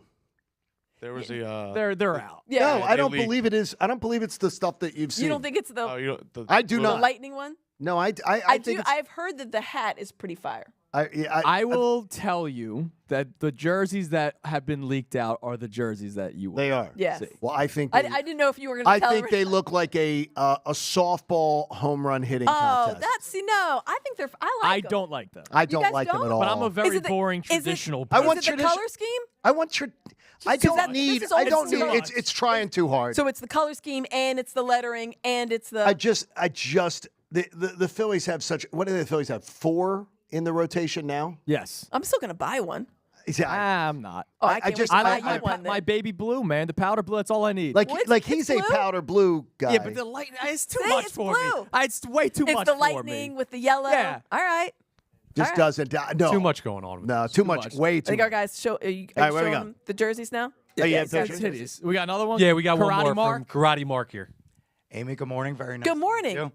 I was fortunate enough to be live at the 70-point game earlier this season. Spurs game. Is there a game that just sticks out in your memory? You mentioned earlier that there's times that you just get to go as a fan. Not as a day you were working, as a day that Amy was there as a fan. Oh, that's a good question. What's a game that just sticks out that you could share with us, please? Yeah, I mean, I don't know. I honestly I probably go to 20 Phillies games a year at least. I probably go to a couple. I don't go as many Sixers games because obviously I'm working those. I go to several Flyers games. I always go to at least 1 or 2 Eagles games, usually one on the road. There's a lot of games that stick out. We were talking about the other day when we were talking about the rain delay and how that was handled. And I know I'm not going to get you guys started on that Here we again. go. I'm sorry. But I remember a game where I was at and Roy Oswalt ended up playing left field, and because it was like just the 16th inning or something, wasn't it? It was amazing, and they. I had very, very, very fortunate. I don't usually sit in the Comcast Sportsnet / NBC Sports Philadelphia suite. I usually sit out with, as I call them, my sickos out there. Yes. And I love it. That's where I like. That's people are always surprised that I'm sitting there. Of course I am. I love the 200 level. I love the outfield. I love Section the 140s. 420 is my favorite, and not because of the number. Yeah. BS. Come on. No, it's the best view. Sure right it behind is. home plate. Yeah. And because and your view is very 15 days to the holiday. There you go. But you know. So we happened to be in the suite, and we have this wonderful suite attendant, Margie, Margie, and when you're in the suite, they give you got snacks and drinks and beers and whatever. And Margie, they have to leave at midnight. And that game went 16 innings. Roy Oswald is playing left field, for Pete's sake. So you can imagine what everything else was happening. She finished out the rest of the beverages that were in the fridge, put them in front of us at the front rail, and said, "Lock up when you're done." Oh, that's awesome. That's one of my favorite ones. That was a good one. So let me ask you, because how long you been working with NBC Sports Philadelphia / 16? Yeah, almost 16 years, 15 and a half years. So have you found yourself obviously you love what you do. Are you enjoying it more now because the teams are better and we have multiple good teams now? Yeah, I mean, when I started, I started in January of 2009, and everything was like with the Phillies. Yeah, everything was great. Good times. We were World Series. We're going Stanley Cups, and then obviously there was the dip. And I did enjoy the process. I like it. It's a bit of a dip. You're talking about using kind words. There was a dip. There was a dip. It was a dip across the board too, when you think about it, which is tough. But I enjoyed the dip too, though. I didn't enjoy talking about it. I mean, poor Jim Lynam and I would be on all the time. We'd have to do an hour post-game show, and we'd be talking about a 45-point loss to the Raptors with guys like, Henry Sims and Sampson. Arnett Moultrie. Rashawn Holmes, who was like the best player on the team. I was a part of the Revolutionaries. He was in cosplay. He's into No, cosplay. I brought the Fatheads. We went over this already. I used my Fatheads. Temple Diamond dollar. There was some enjoyment in that to a certain degree, because you felt like you're going to be on the ground floor, and I mean basement of the elevator. But no, I mean, when the teams are winning, it's the best. It's always the best sports town, because as you mentioned it, John, we love our teams. We hate our teams. You can't hate our teams. Right. We are the only ones. Don't even think about it. Get our name out your mouth. But it's always fun. But right now, of course, it's great. The playoff push is great. It's fun to have joy. We don't get a lot. I always say we're not allowed to have nice things. Give us one nice thing. Oh, yeah. How about the most unsung athlete you've ever covered in this town? That you believe the guy who is not a center stage person, that to you is just, okay, when you think of them, you think like unsung hero type. It's a hard question. Yeah, it is a hard question, because hero, when you put that on like unsung, I think there's a lot of guys that did. Like a glue person. Yeah, that like maybe a TJ we don't see McConnell. as much. Right? Like a TJ Tell us about McConnell. it. Yeah. Here's a guy, TJ McConnell, when he first came into league, probably people thought, there's no way this guy's going to He is still in the league. Yeah. Connor Playing thought he could very play well. him one-on-one. Yes, he did. Defend him. No, I can't no, stop. Defend him. Dude, you get cooked. He did thought not he say could that out defend loud. him. Get cooked, One-on-one. You said that out loud? Yes, Yeah, on on the the air. radio. Yes, he said it. I'll Do you say still- it again right now. I can't. You would get cooked. I have literally one-on-one. never seen you play basketball. I'm going to say there's 100% true. Come out to knockout That he next will year. absolutely- You'll be convinced. He You're will getting cooked. smoke you. He also thinks he could tackle Brian Westbrook. No. What? No. This is who we work with. This is not the relitigate Connor's weird claims time. This all is right? the kind of Amy thing can you do better better can't stuff wait. with her time. That's a podcast in and of itself. I didn't I find out gave he him was a sitting- chance to I can't try wait to to see Brian Westbrook and be like, hey, here's a picture of Connor. Do you Yeah. think you could take him? He's told me to my face how it won't go well for me. It I wouldn't believe go him. well I think he for said he'd you. break you in It half. could be in 10 years from now. Brian Westbrook could have like 65 years old and still would get you. He'd truck you. Body by Planet Fitness over here might have him. That's Okay. amazing. Amy, listen, thank you so much Thank for you, joining guys. us. Everybody, round of Amy applause for Fadool. Amy Thank you, guys. Fadool. Thanks for doing a having me. tremendous job as always. It's welcome to the family. Like it's Thank you. great Happy that to you're a be part here. of this, and Love we're gonna put you to work. That's. Did you eat yet? I will on my way out. Okay, all right. If Bobby Nifty didn't eat 50s. it all. Yeah, is there any food Hopefully, left? is there's any Because I food see left. Bob back there. Is there any food left, Bobby? Oh, All right, thanks. That's very nice. That's very That's so nice. Speaking of Bob Good Cooney, Bob's going to be joining us coming your way next, and then he's going to prep his show for 10 o'clock, midday show with him and Ray Dunn. So, Amy, thank you again. It was Thank it was you, a guys. lot Thank of you fun. so much. We really Thanks, everybody. appreciate it. So it's a First Friday. It continues. We got a couple of segments left. A First Friday, a Fanatic Friday, presented by Pumpman Philly for 24/7 emergency repair or pump replacement. Count on Pumpman Philly, the guys to know to fix your flow. It's Kincade and Salciunas on this Friday morning, 97.5 The Fanatic.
The Fanatic and 97.5thefanatic.com.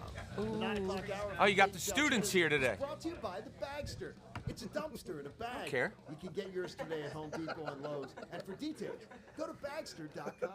It is 9:27. Kincade and Salciunas on this first Friday. Yeah. Notice Bob Cooney didn't get the same round of applause that Amy Fadool got. Hello, Because Bobby. you haven't introduced me yet. Bob Cooney joins Hey, us. everybody. How are you? See? Now, real quick, one more thing of business to attend to before we start picking Bob's brain. It's not allowed to pick. All right. I know not everybody's a big fan, but we have a pair of tickets, which is awesome. Or a 4-pack, I'm sorry. Who's the biggest NASCAR fan here? Do we have one? Right there? Boom. Well, there it is. You get a 4-pack of tickets to the Worth 400 on Sunday, April 28th at Dover Motor Speedway. Now, hang on real quick, because what's your name, sir? Mike McDonough. Hello, Can Mike. you tell them how cool NASCAR is? Because it's awesome. It is cool. I used to hate it, and then I worked down in Daytona Beach, Florida, as a bartender at a Cruising Cafe, which is a NASCAR bar. I know where that is. It's amazing. So I'm not anti. It's just I know it's not everybody's I got cup to go of to tea. a Brickyard, which is very famous. Yeah. NASCAR. So yeah, it's amazing. Well, now you get to go to Dover. What's the best mixed drink you make? I actually got sponsored by Jägermeister, even though it didn't have it. It was called Mike's Honeymoon. I made it myself. Dude. Okay. And Mike, where's we it gotta at? try that. Do we You have? can go down to Cruising Cafe in Daytona Beach. All right, It's we'll absolutely make awesome. maybe we'll fly down with a Velo. There you go. We'll fly down with the Velo. We'll Yeah, go- Connor, why not? Go to the liquor store, get whatever he needs. Yeah, And make a picture for the midday show. Bob, Before why go to the liquor 10 store? Just, Before 10 or o'clock. go in Bob's briefcase. Bobby, you look very comfortable in You that, do. in that red chair. So this is a thing. Hosts make the guests look lower because it makes them feel dominant. Is that what this is all about? Yes. Okay. Because I'm smaller in other areas. So I Johnny need this to Carson happen. did that back in the day. Letterman, Exactly. Leno. That's That what is they wanted. correct. Yeah. Yes. Last night was awesome. Last night was pretty cool. It was a great start by them. They get out to the 17-2 run there, and you're thinking, all right, it's going to go a couple of ways. It's just going to be a complete blowout. Is Miami going to come back and break your heart, whatever it may be? So you watch it, and of course they come back because the NBA games are diarrhea games, game of runs. So you watch it, and it goes on. And it was funny because a buddy of mine that makes us sandwiches every once in a while, Yes. you guys know, he texted me, and he's like, man, this is awesome. It was the third quarter, Sixers are up 10, 5 minutes to go. I texted him back. I noted the time. I Just said, wait. I said, what? Here comes the zone. Yeah. And he's like, you think? Boom. Miami goes into that zone. And it's first of all, they went to a full court press. They went to a 2-2-1 full court press, turnover by Payne. They get 6 straight points. Now it's a 4-point lead. Then they go to the zone, and the Sixers just can't figure it out. So it gets, the lead gets cut. Miami takes the lead. But then in the fourth quarter, the Sixers started making some shots, but they also turned it up on the defensive end. So they held Miami to like 17 points in the fourth quarter, got some big buckets from everybody, but particularly Oubre down towards the end. And, yeah, I don't think they are close to figuring it out yet with everybody that they have. Nick Nurse straight up said, we're still disorganized. But but if there's any head coach that will figure it out, I would think it's him. He's like a mad scientist. Yeah. I'm telling you, I really like when you sit and talk to him. So I sat in his office with him a couple weeks ago. We sat down and had a one-on-one. And as soon as we walk in, boom, it's 1 o'clock on a Sunday afternoon. He turns on the 1 o'clock ABC game. And he's sitting there, and he's looking at it, and I'm about to start. And I'm like, Nick, am I going to have your attention? He goes, dude, I can consume a basketball game and have a complete conversation with you at the same time. Don't worry about it. And I was like, oh, wow. That's awesome. Yeah. I would usually have a question for Bob after watching a game, or if I didn't text him, I'd have it for him the next morning. Mm-hmm. I'm fascinated by the fact that in Embiid's first 2 games back, it seems as if the offensive game sort of runs out of gas. But at the end of the game, when they needed him most on the defensive end of the court, he changed both of those outcomes. I was amazed last night. So we know he's tired. We know getting up and down the floor, you look at that and you're like, okay, he's slow. But if you really watched it last night, when his man, say, would go to the right in the lane, and he's there. So he follows him, and he was doing a good job of keeping the guy in the middle of his body.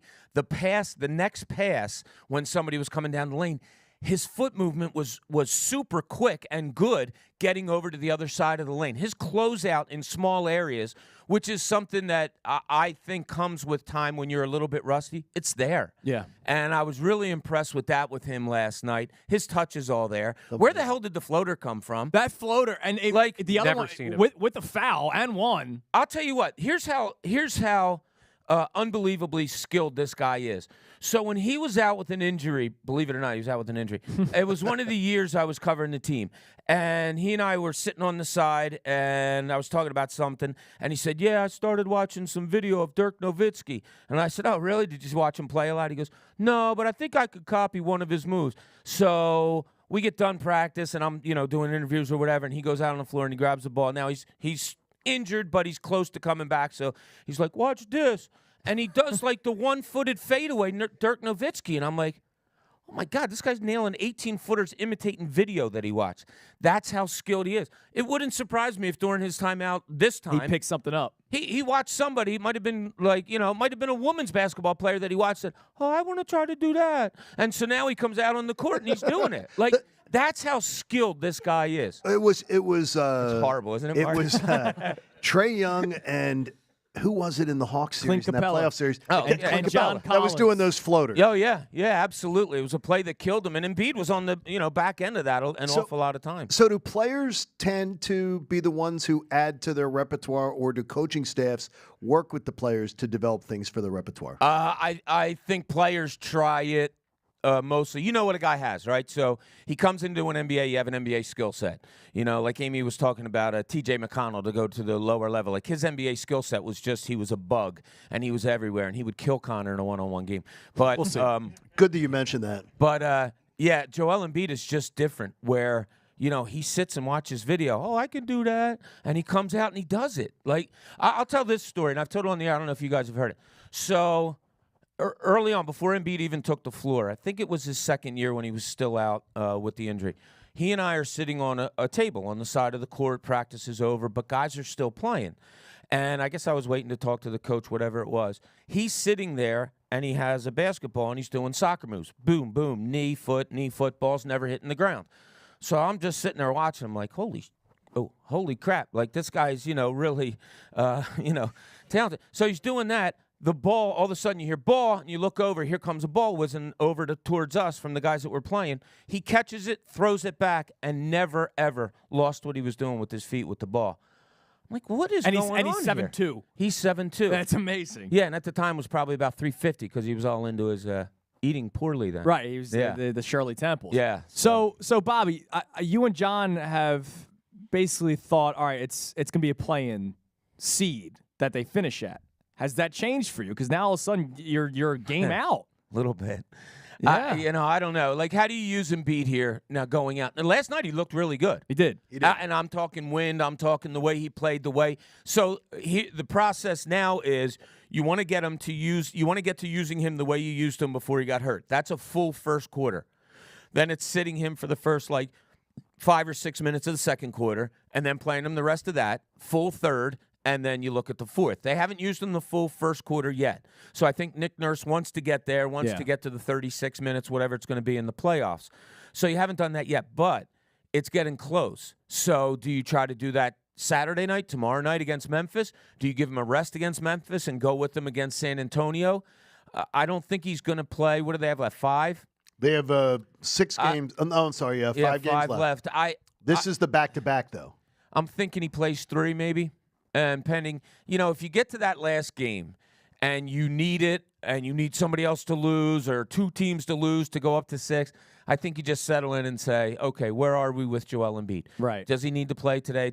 Would it be better off sitting? I think at some point during these last 5 games, it becomes more of where is Joe as opposed to where are we in the playoffs. Explain to it, though, because we're trying to get him into action to get him ramped up for the playoffs. But if they get the 6th seed, then he gets a week off. Because you play that last game on Sunday, right. Your first playoff game wouldn't be till earliest the next Saturday. Yeah. Is that good or bad? I would say good. And anytime teams will tell you, if we were to go into the locker room and look at a Kelly Oubre, a Tyrese Maxey, any of those guys, they're dog tired. It's a grind the season, and anytime they can get some rest, they would certainly enjoy that. And you know what? Embiid's impressed me in that he came back for the first time since I've been around the team. He came back in pretty good shape. Looks it. Played 29 minutes. I didn't look at what he played last night, how many minutes, but you could see a little bit of tiredness, but he's not out of shape. He's in really good shape. He looks good, and I think the points that he's putting up, the numbers that he's putting up, that's a tribute to how good he is right now. John said earlier that these last couple games are also an audition for some of the players in terms of playoff rotation. Do you have an idea, starting 5 and then maybe those 3 guys that you can depend on the bench coming off the most for Nick Nurse come playoff time? Because Buddy Hield played 12 minutes yesterday. I don't. He does. I think Nurse knows exactly what he wants. You think so? Okay. Because when I talked to him and I asked that, and he's just nodding his head like he's got it all there. I thought last night was, even though he was out because of injury, that might be your starting lineup in the playoffs coming up. So Tobias off the bench. With Tobias off the bench. Yeah, because I Fascinating. think, well, here's why. Yeah, we get a round of applause. All right. Here's why, because is Nick Batum now what he does and what he does for this team, is that a bench piece? Like a bench piece to me is somebody that does something specific. Right. Look, Paul Reed comes off the bench because he's giving Joel Embiid a breather. You bring guys off the bench to score. Mm-hmm. You bring guys off the bench to feed the scorers. You have a specific, when you're on that second unit, you have a specific thing that you're supposed to do with them. Does Nick Batum have a specific thing? No. Well, that entry pass is gorgeous. Yeah, but who's it to? Embiid. Exactly. Yeah. Embiid's not going to be with that second unit. So we talked about this earlier in the year. I like how he is that glue piece with Joel Embiid on the floor. I want Nick Batum out there with Joel Embiid. So Ray actually brought it up the other day. What'd you call it, Ray? Radical. This radical plan. Hi, Ray Dunn. Yeah, Radical. That's there. Ray Dunn, ladies and gentlemen. Radical plan of bringing Tobias Harris off the bench. I have to start Nick Batum. If it does mean that, that's odd because Tobias Harris hasn't been a sub since 2016. But it might be something you look at. So Maxey, Lowry, Oubre, Batum, Embiid. Yeah. And then I don't hate that. And then Paul Reed, Tobias, and Hield. Your top 3 guys off the bench. And with that second unit, you usually play Tyrese Maxey. Yes. And then, you sprinkle in maybe a Kelly Oubre. Oubre's going to have to go 38 minutes for you in a playoff And game. I think he can do it. He gave you 41 last night. Yeah, why not? Let's take Boston out of the mix. So Celtics, their own animal. The rest of the teams that are ahead of the Sixers in the Eastern Conference. Give me the top 3 in order in danger factor for the Sixers, you think, as far as potential matchup. They win the play-in tournament, or they finish 6th, and they have to face this team. Who are the 3 most dangerous in order after the Celtics? Well, you have to put in Milwaukee because when you have Giannis Antetokounmpo on your team, that says a lot right there. So although they don't scare me all that much, you put a Nick Batum on him. He kind of has some guys that you can sprinkle on Antetokounmpo. Paul Reed's done it in the past too. Yeah, and you have fouls Short with doses, him. right? But still, and look, when you have Mo Bamba, he's not going to stick him, but you have 6 fouls to give in your 5 minutes. That's fine. So you have to put Milwaukee there. I'll tell you the team on the outskirts a little bit that makes me nervous, and that's the Knicks. Jalen Brunson, left-handed point guards that know how to play. I've seen it all through the years, man. And, John, I've talked to you about this plenty of times. Left-handed point guards drive me crazy. You'd want one, though. I'd love to have them. Like James Harden? James Harden. Yeah, but really. think about where they are. Except when it counts. Like, they're playing well, and they have been playing well, and they just lost a 24-point, 9-rebound-a-night guy in Julius Randle to shoulder surgery. So the Knicks do scare me a little bit. Even though the Knicks, Bob, we talked about it earlier this morning, 9 weeks without Joel Embiid. The Sixers are 3 wins behind the Knicks. Yeah, how about that? I can't even imagine how this is done. Nick Nurse has done an even better job than people think. Now, fair or unfair, if they play the Magic in the first round, because the Magic could still climb up to the 3rd seed, right? So if they go to the 3 and the Sixers get to the 6. Please. Unfair to say you better win that series even though you're the 6th seed? No, not unfair at all. Yeah, the Magic are a nice, They're a fun young team. Yeah, Banchero, I love. When he came out, John and I talked to John about this. I loved him coming out. I said to John endlessly that I thought he was going to be the best pro in that class. The Wagner kids are good. They're fun to watch. But yeah, this is a stepping stone for that Orlando organization. Yeah. Oh, cool. We made the playoffs. Cool. Have them be cool that they made the playoffs, and that's it. Yeah, the Sixers, in my opinion, would be a pretty good favorite over them. Bobby, you get ready for your show. That's I know it? you What's and Ray, coming up today? Have you guys prepped yet? Prep. Oh, you mean get ready for the show? Yeah, get ready for your show. Who do you have coming on? I turned the heat down in the studio. That's good. Yeah. Who did that? Last night, Egan, that little run, 99 I swear degrees, to God, man. He puts, so we have this thermostat in there. He puts it all the way up and leaves and takes his little ass home like, hee. At 10 o'clock at night, and it's kicking oh all, my all God, night. It's so hot in there. John leaves the door open I have to at 5 prop in the the door morning open so that because so it's the so cool hot. air So gets in. bad. It's ridiculous. Yeah. Bob Cooney, everybody. Buddy. Thank you, Bobby. We You're appreciate right. it. We'll It was be nice to listening at meet 10 you, Bob. o'clock. Very fun. Amy did get a bigger Yeah, applause. she Yeah, did. she did. It's all right. She's better looking. Well, We she like didn't you. break We our like you, set. Slightly, Bob. Come on now. It's amazing. All right. The Kincade and Salciunas Key 3 coming your way next. The 3 best minutes from today's show. And it was a lot on this first Friday. 97.5 The Fanatic. The newsmakers are on.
97.5 The Fanatic and 97.5thefanatic.com.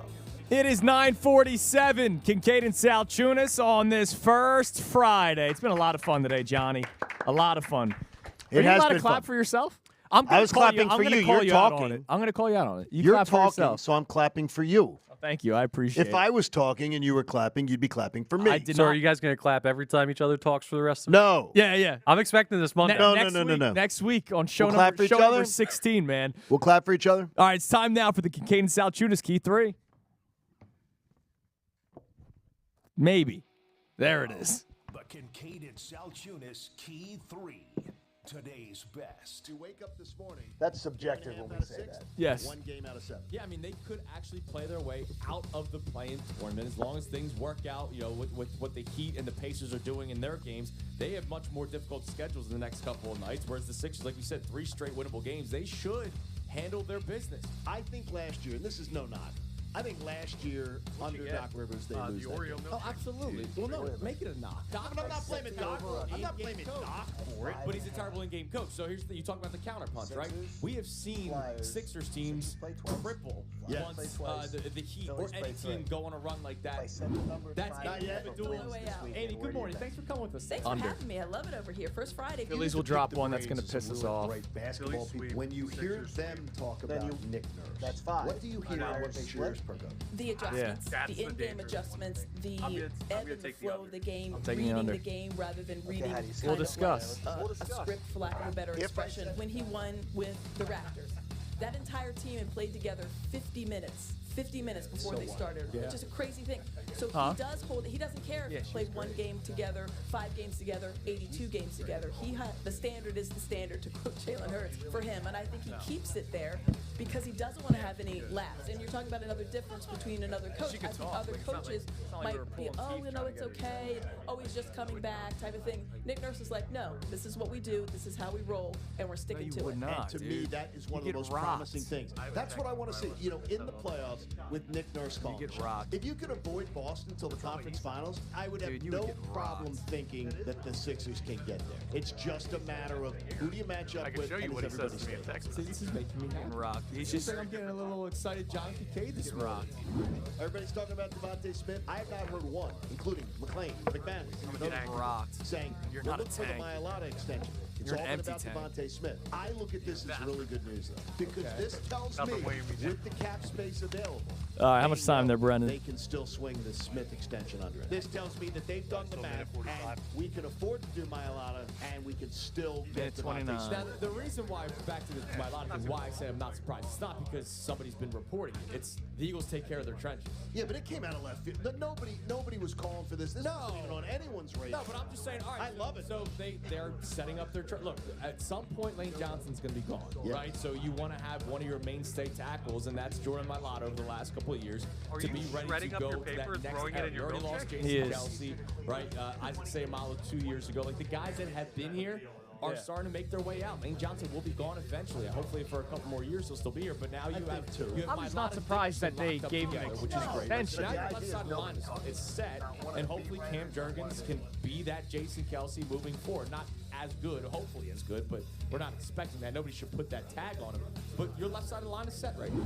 Can you ask this question? If this situation in Oakland was just wretched and someone wanted to put a second baseball team in Philly, would anyone want it? No. Anyone. Would anyone raise their hand and say they'd want a second baseball team here in Philadelphia? Would you want a second basketball team? No. No. I don't need another any team. Do you want another team? No, but I can tell you this though. What I would enjoy is an entertainment option. You got twice as many chances to see big stars. Okay. And the Phillies are so big that it would also give you the opportunity to be able to probably get cheap tickets. I just think that would fail miserably. I don't think anybody would care.